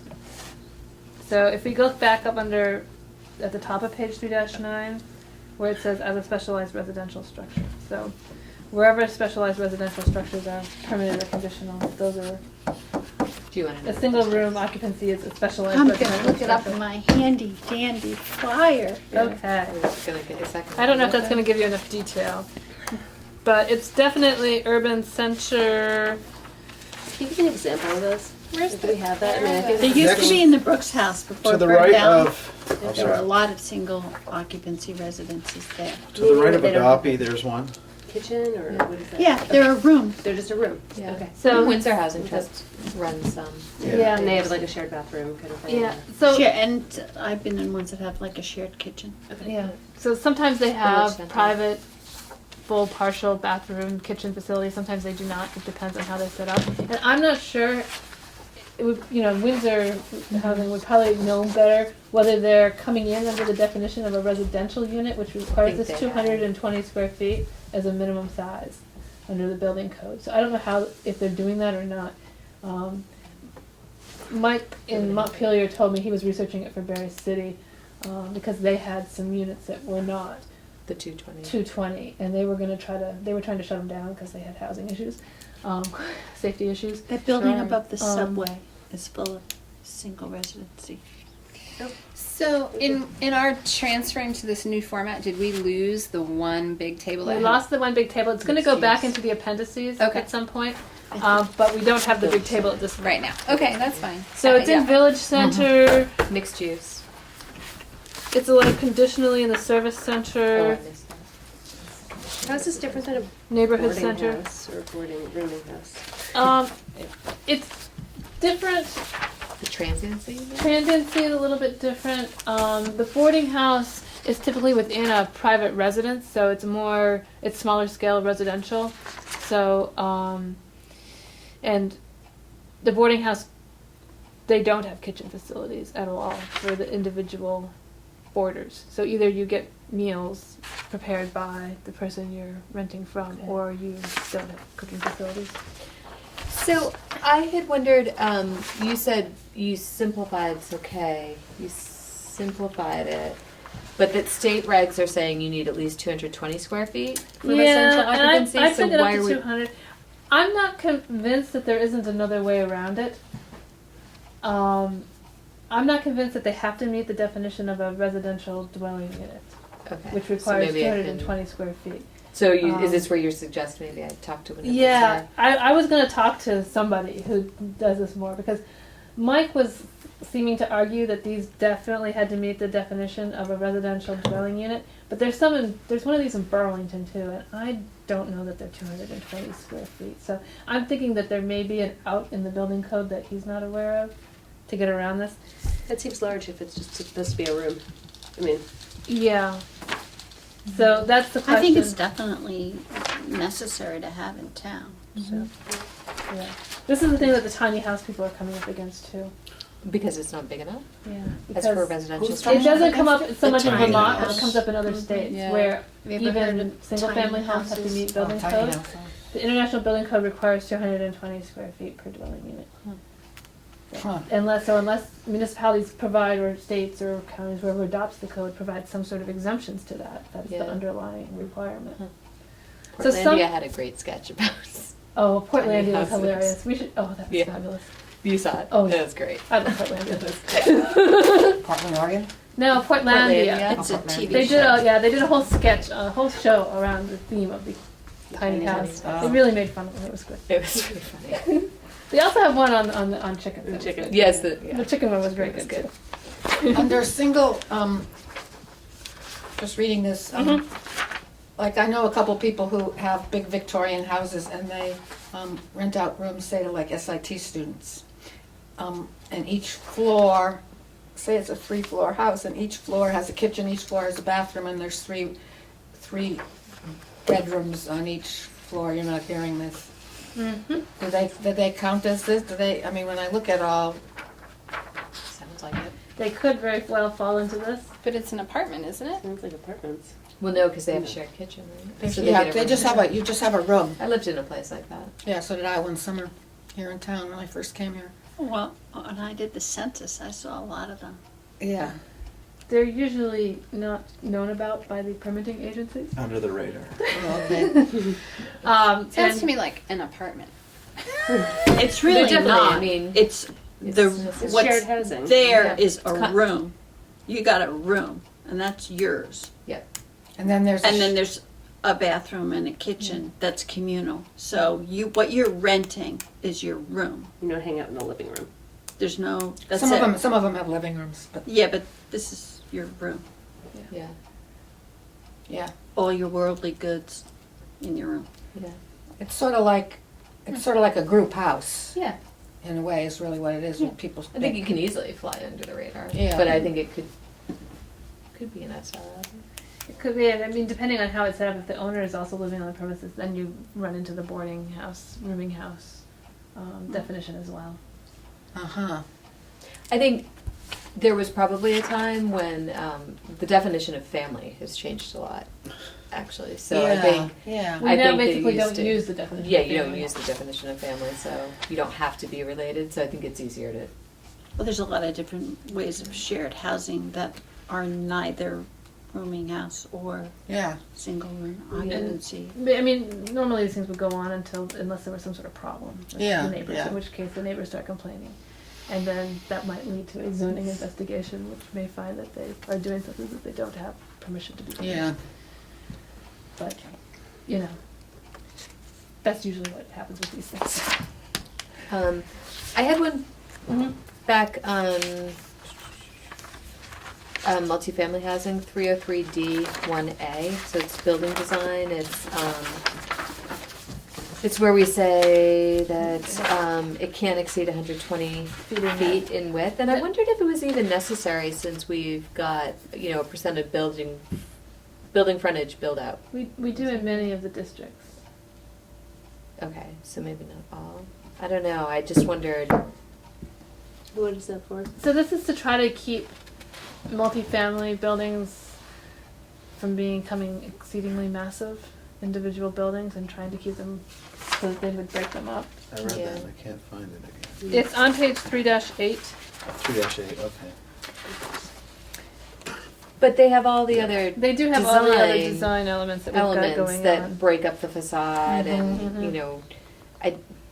We may not I need just that one. wondered if we didn't need it. We dumped the because we- 30%. I dumped the 30% of the block part out of there already to simplify it somewhat. So that still may be more than what's needed.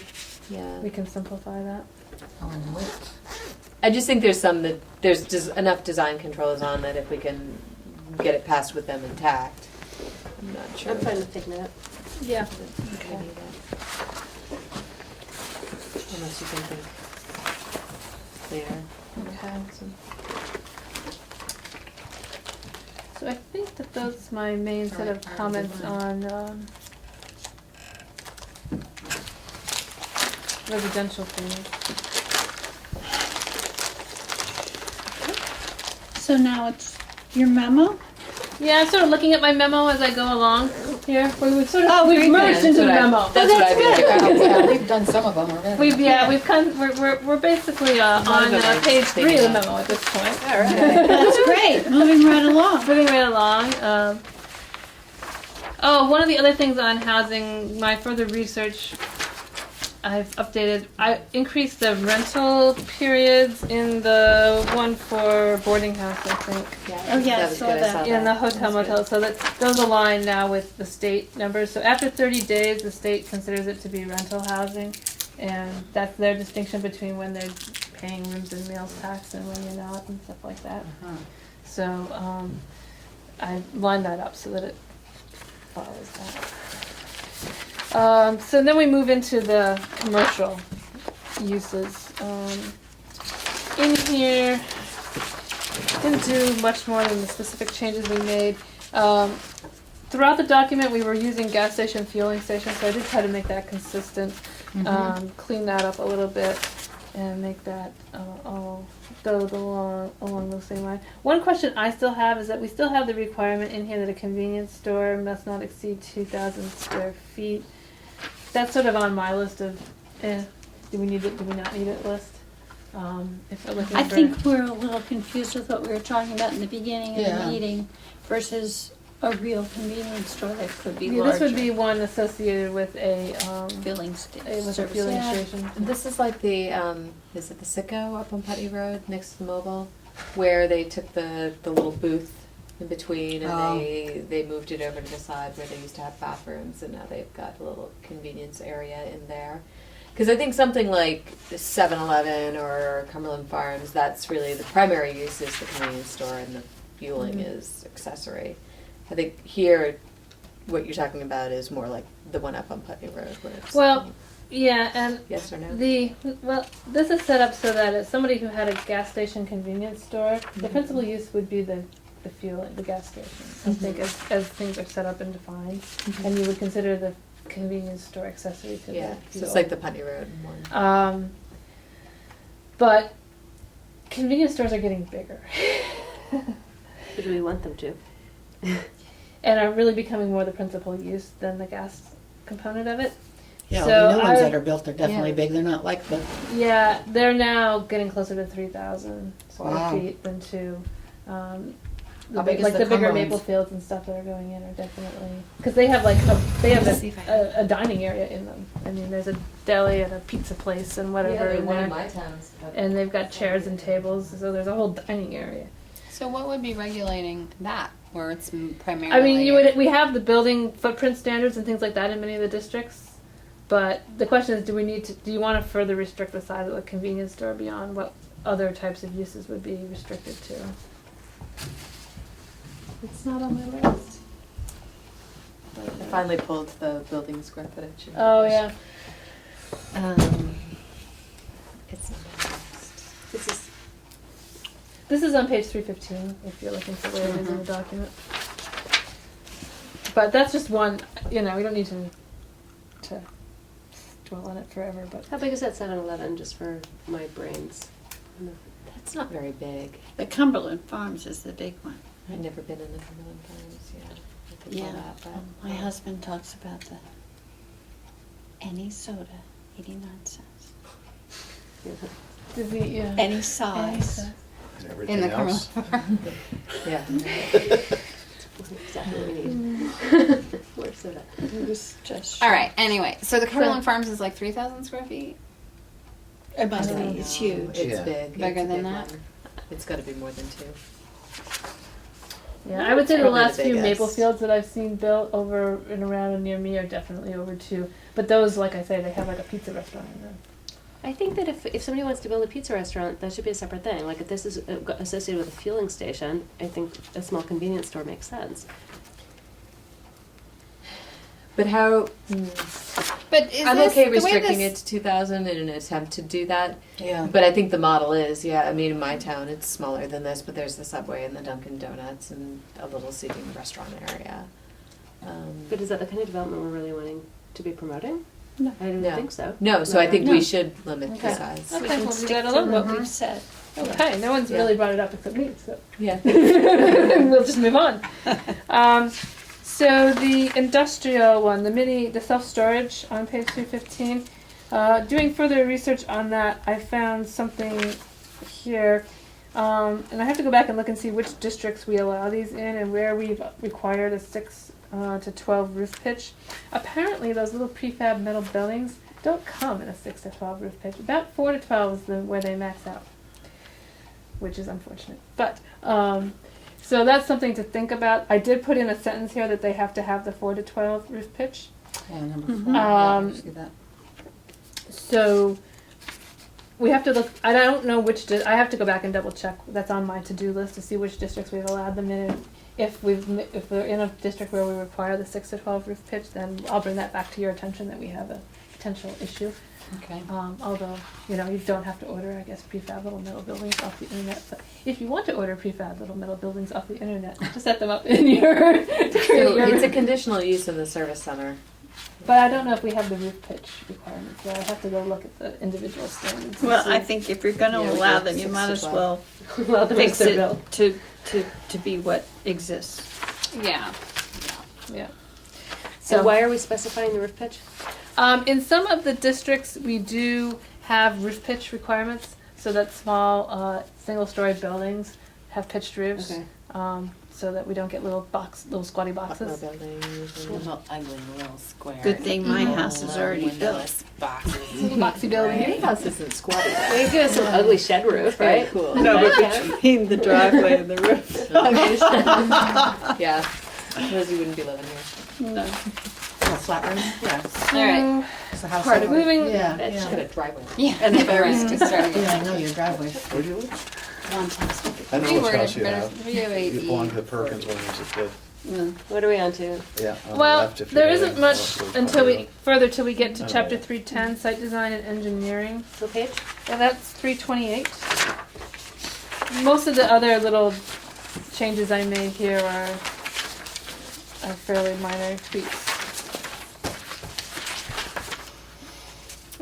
I have to hear back from Public Works on some of the On some of the street roads, so and stuff that's what I was fire, gonna so say it's is not that- really worth. We've got, there's a new chapter in here that you didn't fully see before on streets and driveways, but Public Works is still going over it, so we will be most Too likely. soon for us to discuss it. We will Yeah, be editing okay. it further, I'm sure, after we get their input and then coming back around to it. But at least now you see the content of what would be covered in that. And this is a late addition, remember, because we finally decided in December to fold the subdivision into this. And the subdivision needs the street standards, so that's why street standards got put in here. So, I think it looks pretty good. I had some questions about grade of roads, but I think that somewhere driveways. I think you dealt with it by using average grade, Average. so that was good. yeah. So no, I think it looks. I just think that for individual driveways, getting topographic data for them, it's just unrealistic to get it. If you take a reading at the top of Well, and I bottom. think it makes it more generous. Yes, so I think it's good. You know, it just seems like from an administrative point of view. Well, this more whole doable. section new? It is new. There's also been a little bit of placeholder. reallocation of language in between the previous section and this one. Yeah. So there was some restructuring of 311, and so now these two pieces sort of go together. The first one, the access and circulation, really applies to all sorts of development, new curb cuts, etc. And then we have the streets and driveways, which is That's the new one. the new parts that get built coming off the existing roads. That's pretty extensive new section too. It is pretty extensive. Some of it was based on what we had in the subdivision Yeah. regulations. I Okay. had turned that over. Yeah. So it's not entirely all new ground, and it does need the blessing of Public Works, I think, before we spend too much time churning on it. Why are cul-de-sacs discouraged? I'm just curious. They- Totally have Kind no of opinion. impervious. They're a lot of surface, and they're very land consumptive too. If you look at these diagrams about like how much land is and how much pavement it takes to make it go, you okay. see the cul-de-sac is not the most efficient option. The little T's and Y's tend to require less land use. and impervious surface. And for the most part, we are trying to discourage the dead-end street altogether anyway. And it's also a lot easier to do one of these little T's or these. L's and then plan to continue it forward later. When you do the cul-de-sac, it often becomes very difficult to then plan for the addition of the road at a later point to continue on. They're less conducive to that, I think. They have to be built right, and they're usually not. They're usually and then not. you can't get it through And because you then- have to like have it touch where it's wide, so then you. Yeah. It's, And then, I think that, there's also a much greater expectation with this little sneaky thing at the end that there's never going to be anything coming off of it. Whereas, if you have this L thing, you're coming up to That's my T stack. or something. Oh, I'm sorry. It's more logical that there'll be another road coming off of it. I think the drawings are great, Brandy. Okay. Oh, no, that's fine. I like the drawings. Yeah. So we did try to include more drawings. So the next place where I've is the made old stack, some isn't it? adjustments is in That's the old one, isn't it? Yeah. buffers I and think it's all screening, which is in Whoa. section You 314. might want to go through it. I will. This is your plan. Yeah. Sorry. I'm sorry, what page? It starts on page 3-40. Thank you. So Oh my, more charts. yes, there's now separate charts and tables. You saw some of this, and some of the illustrations are new. So in drawing out the illustrations that show up on the page 3-42, it came to my attention that the numbers in figure 314 didn't necessarily add up the way they should have, or the way I thought they should have anyway. Also, we had one of these that had a minimum, I think one of the options in A previously had a minimum width of 5 feet. And there was just no realistic way to plant those plants in that 5 feet and think that they were going to do well. So I eliminated the 5 feet and went back to 10. But the idea is that with our equivalent planting units idea, how the math works, so now whichever option you take under A or B, the amount of planting materials is the same equals number at the end. So I adjusted the numbers a little bit to make them equal out. And once we're done with zoning district changes, I need to go back to this buffer figure 313 and make sure we've got the buffers set up properly, because as we're moving districts lines, we may be affecting this table. So that's something we'll have to return to at the end and make sure this still works. Whatever you say. Yeah, so that one It's was over my head. some adjustments there, but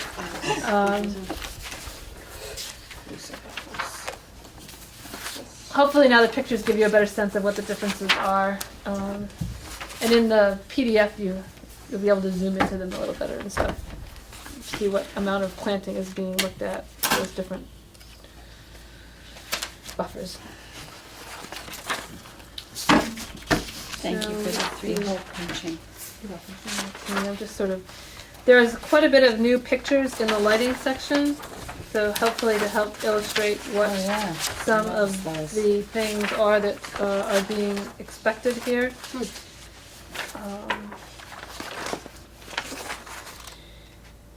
Can I ask a question? Yeah, Is the performance bond, is that new? for landscaping, no, that's That's been been- there. We put it in a couple of years ago. I don't think the DRB has ever required it, mostly because they don't. They had to put that in when you excavate a street in this town too. What does that mean? It means that you have, the person, the developer has to put up a bond so that the planting Okay. material goes in, you make sure that it's actually gonna live the next season. That's for a developer. Yes, It's not like then a you get, homeowner. okay, No, no, no. on that, so that if, you know, the Yeah, plants if go there's in and plants all everything die, You dies can't just out. shove them in there Yeah, and walk and then walk. away. That's I right. like Yeah. that. They should.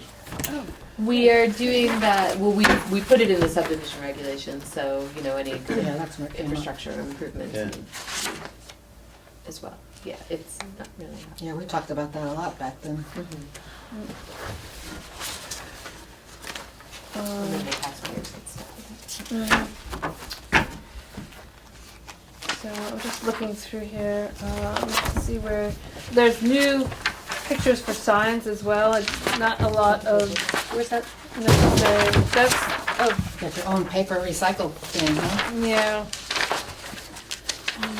There's a big sign section, so signs start on page 352 and continue all the way through to 363. So signs occupy a lot of, This And must be plus- more updated than what we had, because what we had was really very unworkable and cumbersome. Yes, yes.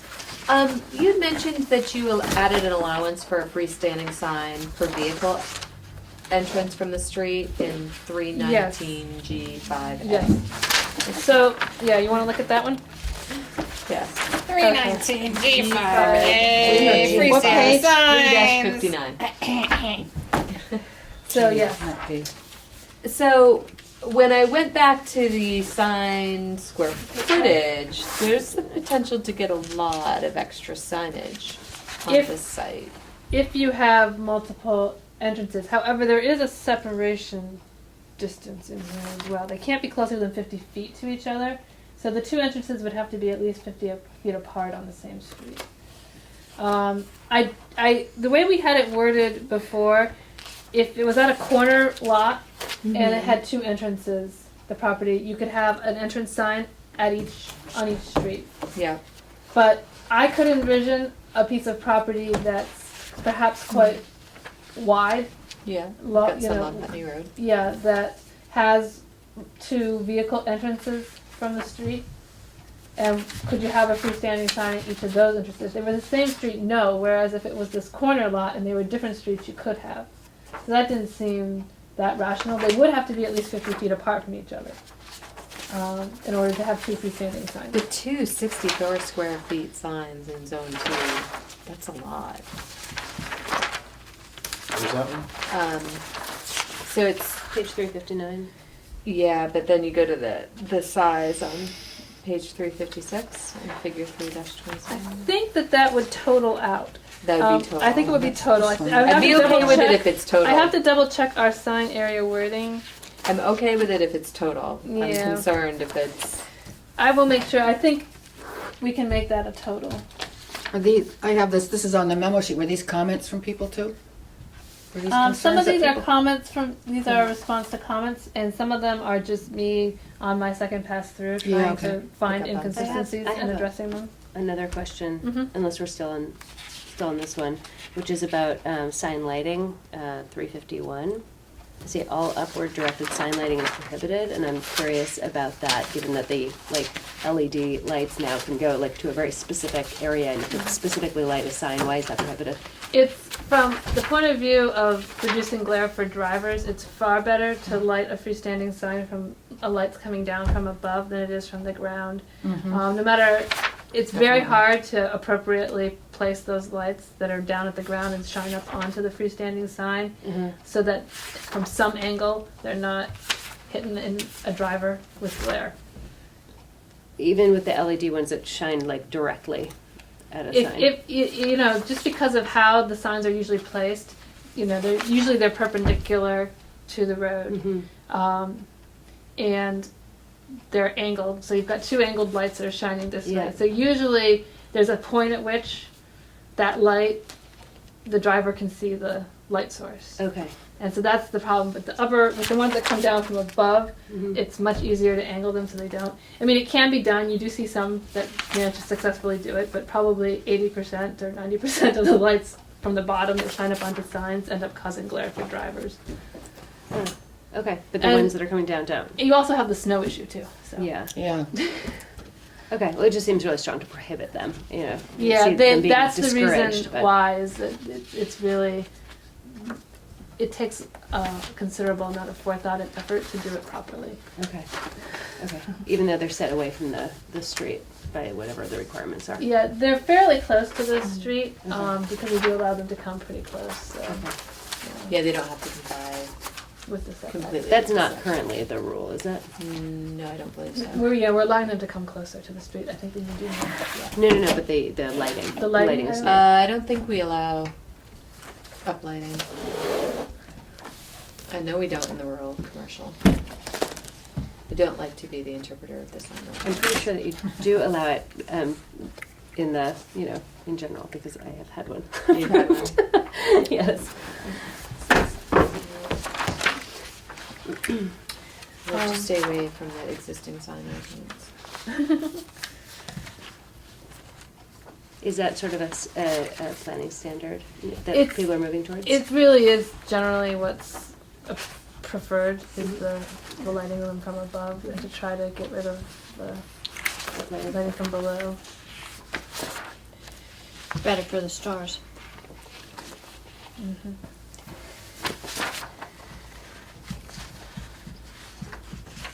So, let me see here. So there was an inconsistency in the tables before 326 and 327 between whether whether freestanding signs were allowed at all in Zone 1, which, if we remember here, Zone 1 is the downtown area, the urban center, the village center, and the neighborhood center areas. So the change I made is that there won't be freestanding signs at all in those districts. If you do want to allow for them, we can talk about that, but my thought is that those are the districts where we're trying to bring the building right up to the street. And if we're trying to bring the building right up to the street, then it makes sense to say, put the sign on the building, and not give that option for the freestanding sign. Where are you? Where are you? Yeah. I'm on figures 326 and 327. Oh, figures. Sorry. Figures, Which yeah. is- What page page is that? Page. 3-56 and 3-57. Okay.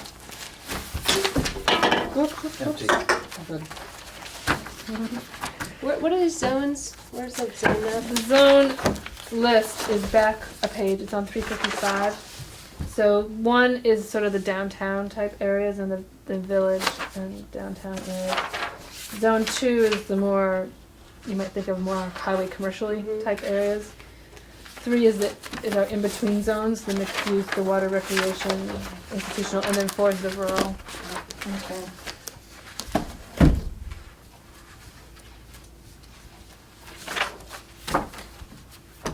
So would you say from these changes that it's more likely that a sign can be provided like as of right without having to go to the DRB? Signs are still something that requires site plan review unless we do something else Unless, yeah. to the unless site it's an plan review existing- language. There is some exempt for replacing existing. Yeah. There's a little bit of room in there, but generally a new sign is going to require site plan review, which is how you work now. I'm confused about something. Mhm. What is the difference between a portable sign and a freestanding sign? A portable sign is like the sandwich board sign that you pick up and bring out Uh-huh. every day. Your freestanding sign is, permanently mounted in the ground, like your pole sign or your, Oh, okay. Like cemented into the ground. As opposed to with attached to the Footing building. and- I a see. post. Got it. Yep. Okay. Posts. But a sandwich board type sign would be acceptable anywhere. That's what that's saying. But you That's couldn't a have a portable, post yeah. right. in that. Got it. Yep. Yep. The portable sign is generally only left out there when the business is open. You Yeah. take it in at night. One thing, Liz, I mean, I'm not quite sure how to respond to your question. I do find that this is more generous than our existing in sign area.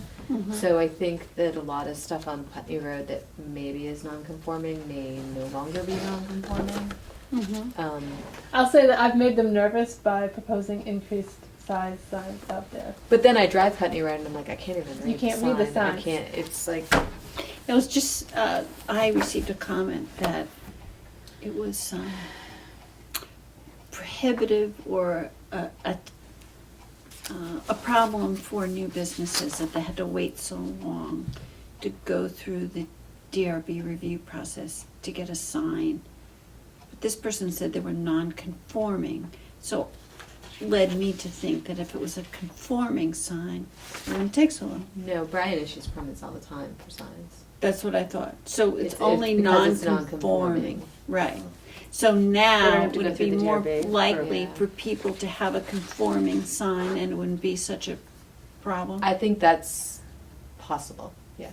That's something we should put on the checklist, is to sort of look at the site plan review triggers is one of my things that we need to sort of confirm what needs site plan review. Yeah. So we may want to look at signs again as to at what point do you want a sign to trigger a site plan review? Because it seems to me that if the signs are being revised, that you can build something as of right, then it shouldn't be so difficult. I think we made that Or exemption for the time-consuming. downtown first floor. I'm not sure we've made it anywhere else. Okay. So I'd have to go back and double check the language, but my gut tells me that we did that for downtown first floor and didn't do it for anywhere else. So the urban center, so there would be no freestanding signs. You would not be able to use freestanding signs in the urban center. Right, which But don't we have a bunch of examples, like, or maybe I'm getting confused, because the urban center, no, I guess we Brattleboro don't. Savings and Loan, do they have one? Yeah. They have one. But you see, they're set back quite a ways, and ideally, if you were doing a new building, we wouldn't let them set back that far. Oh, so this is only going to apply to site plan review for a new building. Yeah. What about for a new sign? Well, I mean, like, would a place like that not be able to put up a new sign if they I mean, they'd be able to replace their current sign, but you would not be able to put up another one like that. And if a new use came into that building and they wanted, They To could use the they could existing reuse the sign. okay.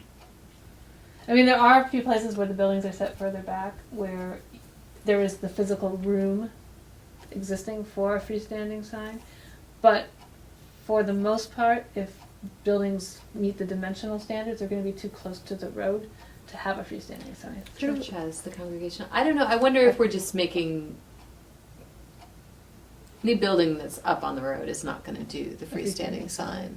So I wonder if it's even Merchants. Do we need to rule it out then? Is that what you're saying? yeah. Yeah, So why? because like why Because it would we might rule be it out? it Because might be the thing for that. when it's particular- appropriate for that particular Right, place. like New England Youth Theater. I Right. think they've Yeah. got one. See, I think as we that had it should- before, we allowed it in one table and not, and we didn't Yeah. give us. It was we did. Yeah, I think we should leave it in there because the ones that do Yeah. come up to the street, they wouldn't put up a sign because they would have no Yeah. space to do that. Yeah. Okay.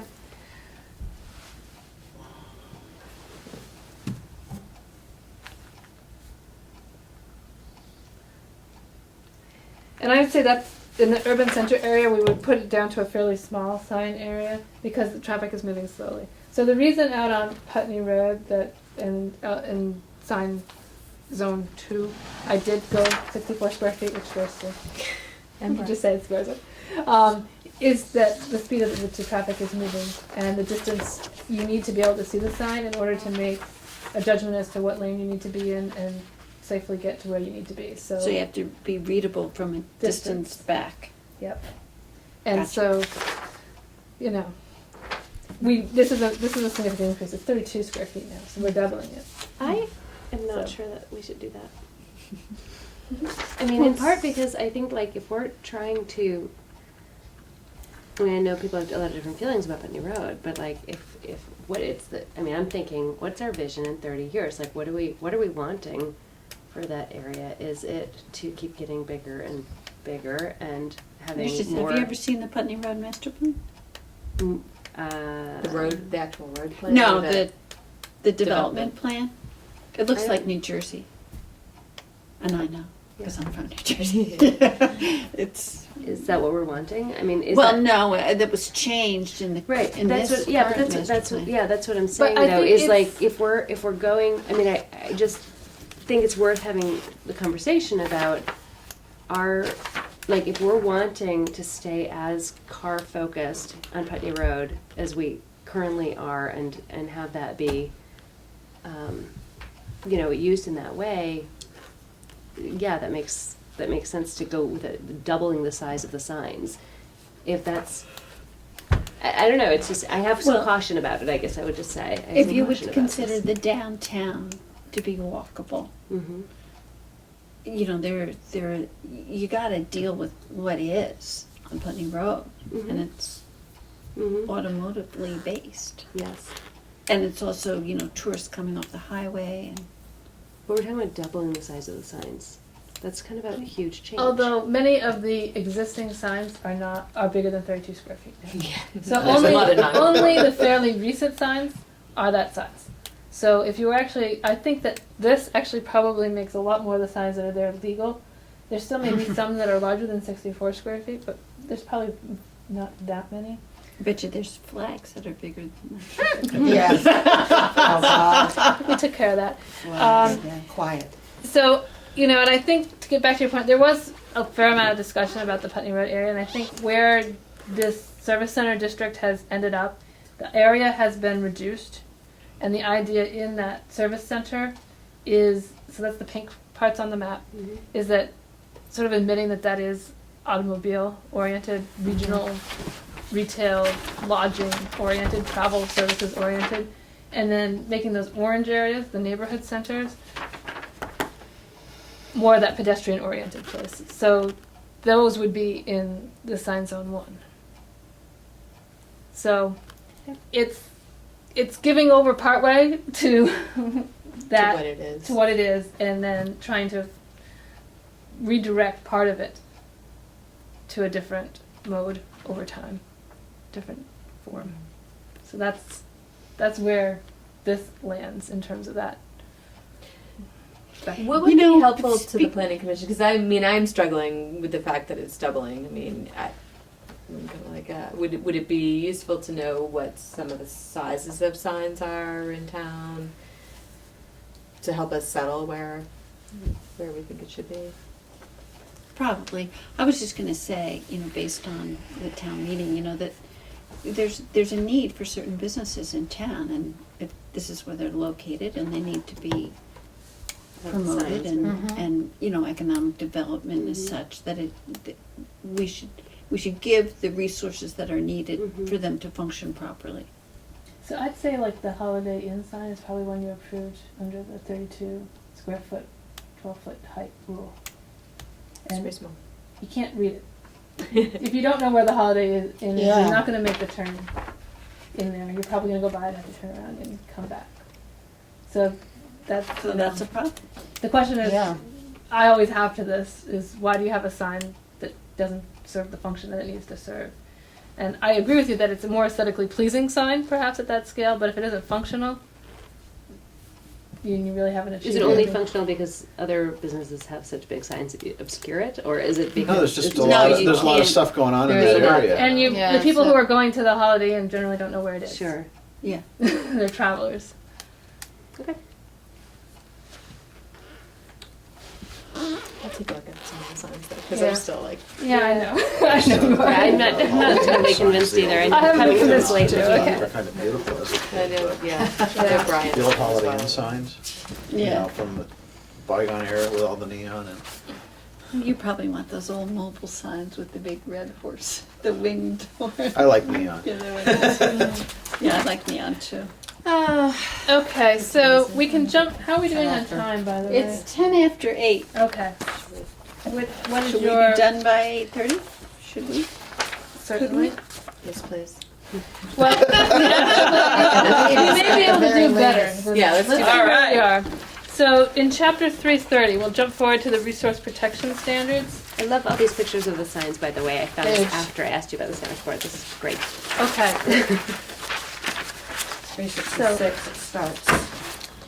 I would suspect that signs are one of the main things that your zoning administrator spends time on. Signs are Yeah. Yeah. incredibly, Yeah, I mean, that's why it's such a big chunk, and I tried to illustrate it really well. It's really where a lot of the permit activity is. So the resource protection standards, a lot of the tweaks in here have to do with sort of being consistent about slopes.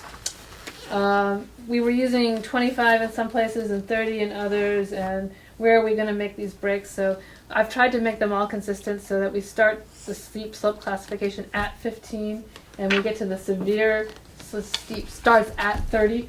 And so I've tried to make that consistent throughout the whole document. Because you don't want different slopes for different folks. There's focus back. so can I throw this in on the consistency then? Mhm. So, for disturbing or clearing on steep slopes, we're saying if you're between 15 and 20 and you clear more than 4,000 square feet of land, Mhm. that you can't, you're going to have conditional You use, can do right? conditional use, and you can't disturb more than 40% of the area of that slope. Okay. But then when we get to erosion control plan, Right. we actually don't require an erosion control plan on those slopes unless it's 10,000 square feet or more. Yep. An So- engineered erosion control plan, done by a professional engineer. Okay. As opposed to, Just As putting up opposed some- to, yes, you know, contractor have I'm gonna following plant some the, stuff. put up a hay bale. yeah, Yeah. which isn't allowed under the book anymore. Yeah, that's Hay right. bills are out. Yeah. But there are state guidance documents, guidelines that contractors implement. The on page 368, you would need an actual engineered erosion control plan done with the plan done by a professional engineer. That's the difference. I mean, Okay. you may want to make those more consistent, but there is a slight difference there. in Okay, yeah, terms I of missed that part. Yeah. I think it was so focused on other numbers. Yeah. the numbers. So theoretically, on the smaller disturbances, the contractor community should be able to implement the appropriate management practices. One would hope, but The idea being that as you're getting either to very steeper soils or you're getting to much larger areas, that you want to have a professionally prepared plan and prepared and implemented. I'm confused about the 30% or more, Okay. because on one hand, you're saying all development, disturbance, or clearing of land is prohibited, period. Right? You got 30%. That's whatever true. the hell Then that we looks require like. it. And over there, you're saying an erosion control plan is required for all land developed in this That's little true. category, but there wouldn't Which be is any, none. correct? There shouldn't really be any, you're right. Right. So, We just take out that line. We can, or maybe 30% or more says all development, disturbance, clearing land is prohibited in the silt category. As a reiteration, or whichever way. Take And it where out. does it, where on here does it go? Like this. This, I saw that one. Yeah. Oh, and that one, okay. that is true, I guess that we have done that. Okay. Oh, I see. One is for. You know, I think I disturbance and one's for erosion. introduced that error. Because I think Yeah, I don't know. I made that 20, that was 25%. I was Yeah. like, oh no, I've got to make these line up. Yeah. Yeah. Okay, well, whatever. That's what we're here for. We'll fix it. Okay. Introduce an error that wasn't there before. So the riparian area one, we're going to come back around and discuss this at a future meeting, perhaps in a little more detail, but Wait, where are we? this is 334. Okay. 71. I would say that I added a diagram to this. I know there was a lot of confusion about how these two sets of numbers interrelate, so hopefully the diagram helps with some of that discussion, and then we're going to do some mapping to sort of see exactly how much area is affected by this and come back and have a more detailed discussion once we've done that. So we had some concerns within the office that so we've got this 100-foot buffer area, and all development in there requires conditional use review. And then you have the setback, which is really ultimately the no build. There's a couple exceptions for water dependent. Our concern is that we're going to be pushing a lot of stuff to conditional use review. And then when you look at the criteria and you get into character of the area and this kind of thing, that there's probably already a lot of development in there. So it's like requiring another hurdle. It also doesn't deal very well with the urban streams that, where development is up against the streams. So we're a little concerned that we're pushing things to conditional use only just to give it another hurdle to jump through. And so Whereas you could if we be just more have strict definite. setbacks, Yeah. and would that work for us? So we want to do some mapping and Look at the areas a little bit. but that's the See issue. what the different options are. And it may be that different districts we might want to handle it a little differently or something like that. So we'll look at it again and come back around. It's a good illustration. Well, it does, hopefully at least, because there was, certainly when I gave the public presentations, there were a couple of questions about how the numbers interrelate, so. Yep. it Is there confusing. a matching diagram that says floodway? I could do one theoretically, yes. I don't have Yeah, one I think in you here. should, because apparently there's a lot of people in town who don't understand that their buildings are in the floodway. I'm curious actually about that, about this 100-foot thing and how that relates to the floodway. Well, that's one of the That's things what with we the wanna mapping we're gonna look at. We'll come back Got to it. that. Okay, good. In Yeah. some places, it will be wider than, and other places it may not be as Where wide. did, no where did the floodplain. 100-foot thing come from? So the 100 feet, basically, I have another diagram which I didn't include in here that looks at different buffer widths and what you can achieve. So most of the sediment and pollution control stuff that you can do is within that 100 feet. Okay. So that's, So it's more about what's going into the water as opposed to what's coming out of the so stream. as much as possible trying Okay. to keep impervious Okay. surface out of that 100 feet and Okay. trying to keep, So the conditional use Disturbance. that's more about what's going in as opposed to what's coming out if there's a flood. yeah. So the flood is the other Yeah. side of that. Okay, thank Yeah. you. So the subdivision standards, I added some illustrations in here, including the walkthrough of the standards for the rural subdivision. And I'm not sure these are 100% where I want them, but I kind of ran out of time, so What I may page? go back and tweak some of these a little more. These are like page 383 through 383, to try to get at some of the concepts that are in here and how the lot yield math would be done. It's not the ideal little PUD that I did, but whatever. It's got a cul-de-sac.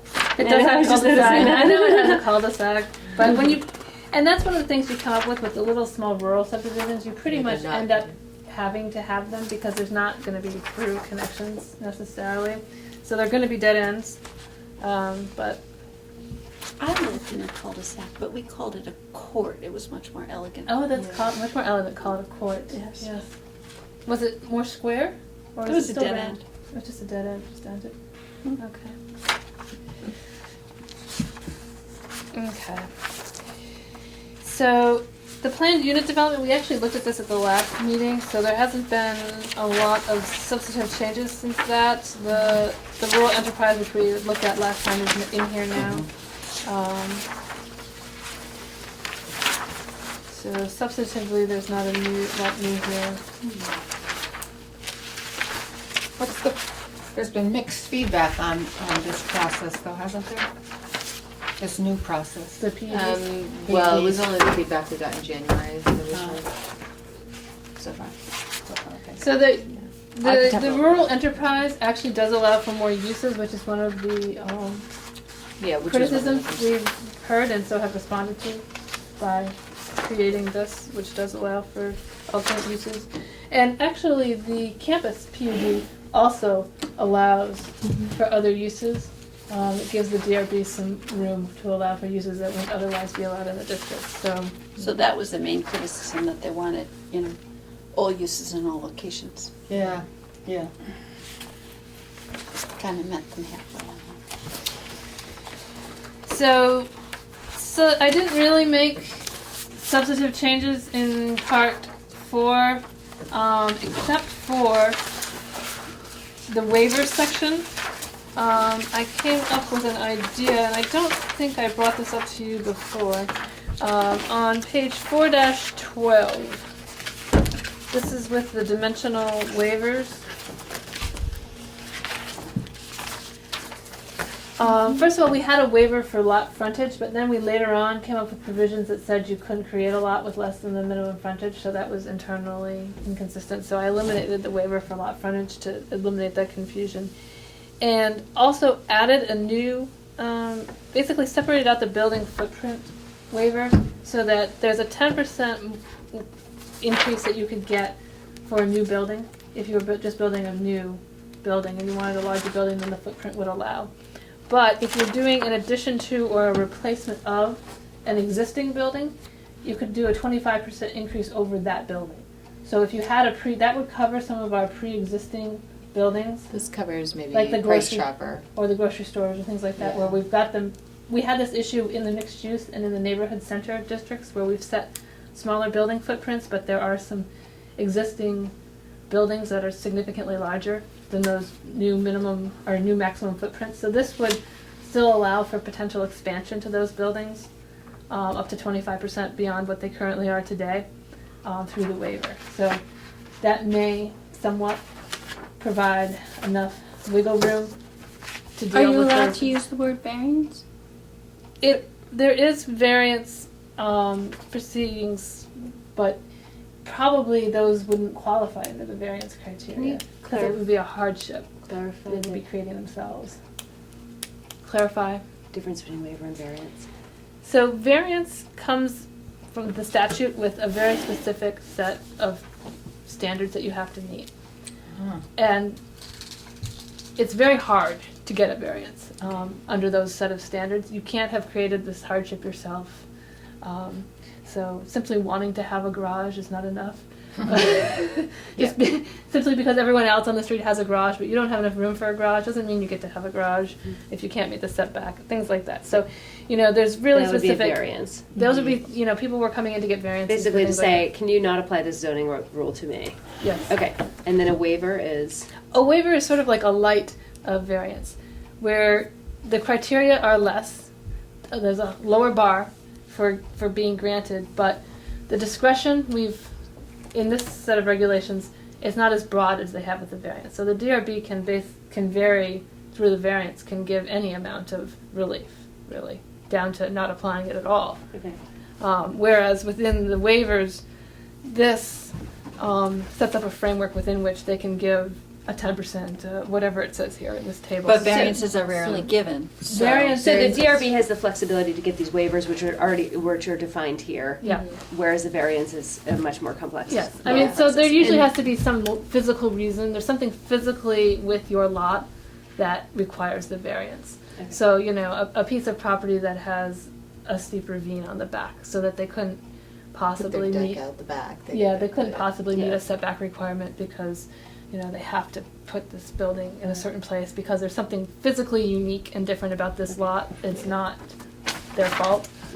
So the conditions for a variance are rare. But what you should know is that right now, we have waivers that, where there are no parameters set on them. So you can get a garage 1 foot from your neighbor's property line. What we tried to do in this draft is to kind of consider everybody. So what do you know, like, you know, you've got a neighbor, what can you reasonably expect from them? Okay, well, maybe they could have a structure that's 5 feet from my property line instead of the 10 or 15 that's required in the side yard limits. setback. So I think that we're gonna hear about this. We're trying to kind of give equal protection for everybody. And I it think, also helps the, sorry, Go ahead. the DRB clarify, like, less variables that the DRB has to try to interpret is better. So it's like you're setting a standard for them to work within. And it ensures consistency throughout the Yeah. town, because yeah, I think it's important to uphold certain standards and have certain, you know, minimum standards, and also, as Sue was saying, so that the residences have a sense of protection from encroachment from their neighbors. Also, so it gets applied fairly. Yeah. Because if you have too big of a variance, then it's like who you know in the DRB and, you know. Yeah, it's a free-for-all. Yeah.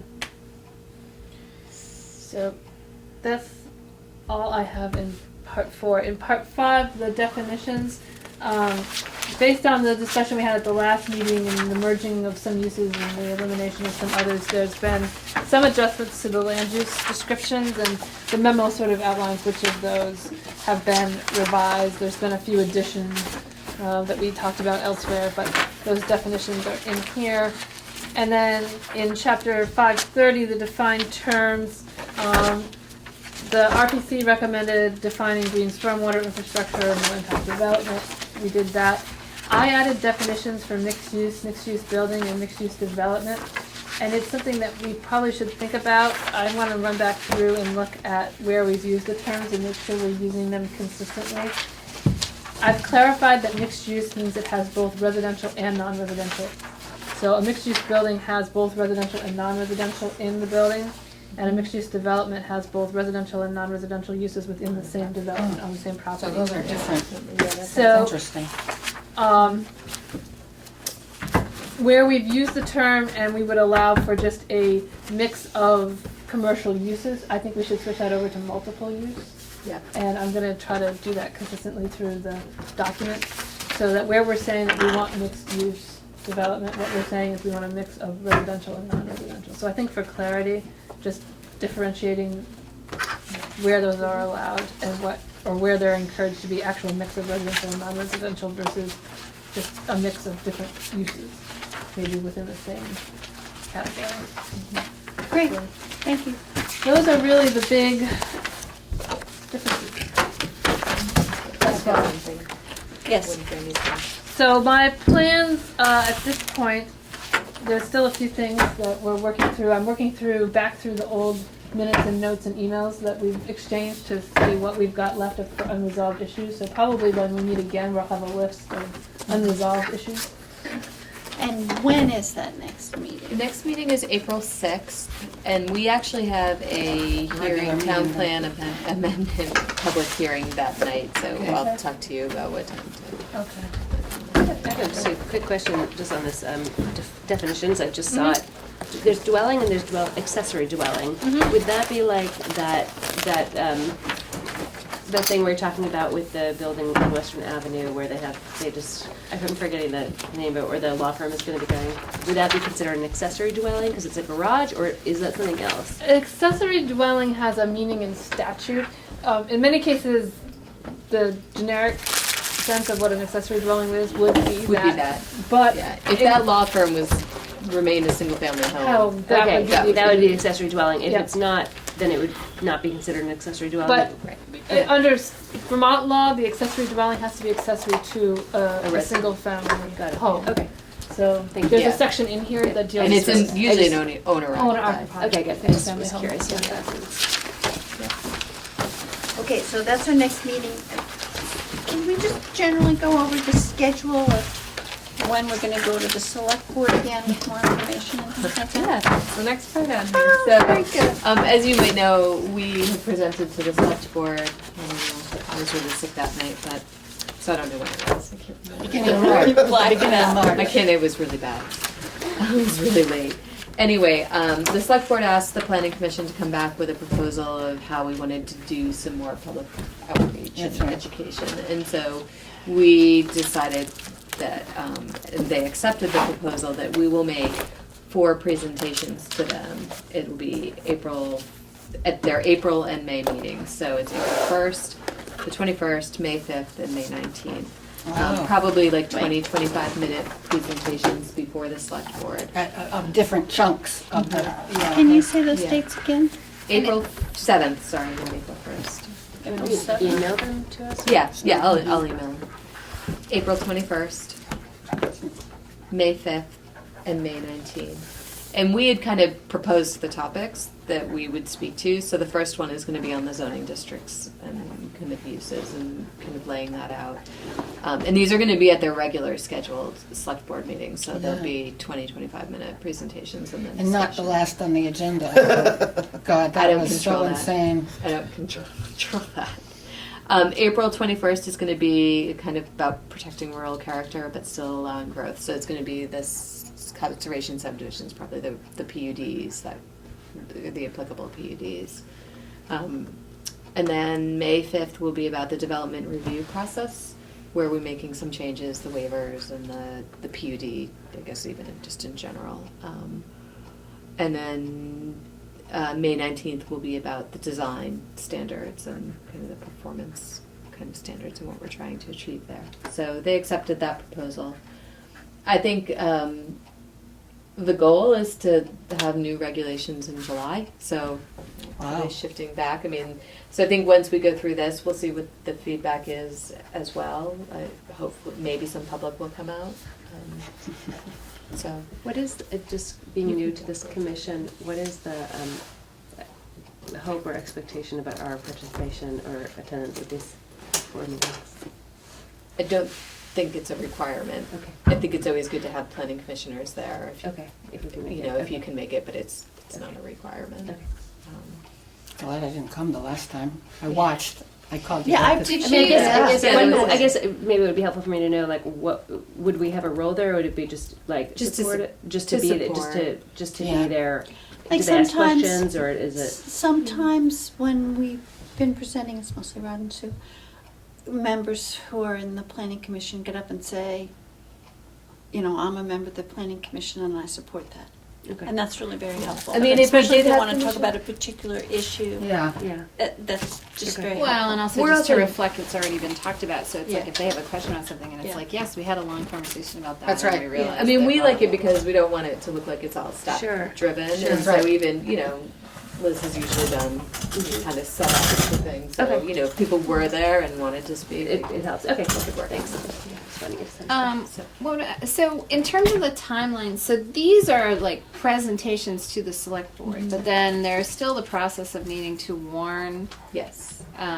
public hearings We have- for we the have- we planning have to commission, rush. for the planning department, and also the select board, right? Yep. After those, so these would be sort of educational presentations, and then that Yeah, I mean, that I- timeline would get set Yeah, up. and it's the idea of we kind of want to, and I think the select board too kind of wants a, you know, less contentious. Some background. Yeah, More they don't want, buy-in. you know, yeah, kind of a less contentious public hearing process. So if we can get some of their issues out on the table and, you know. It's kind of like people aren't paying attention until it goes to the select board. That's So right. this way, they have Better a long opportunity. time of public awareness. I think it probably Something will before the continue to select do it, board. you know, Yeah. I have another question. All right, let's entertain a motion to adjourn. I move we adjourn. Second. All in favor? Well, I'm sure. Aye. Thank you. Yeah, because I was trying to Welcome. think like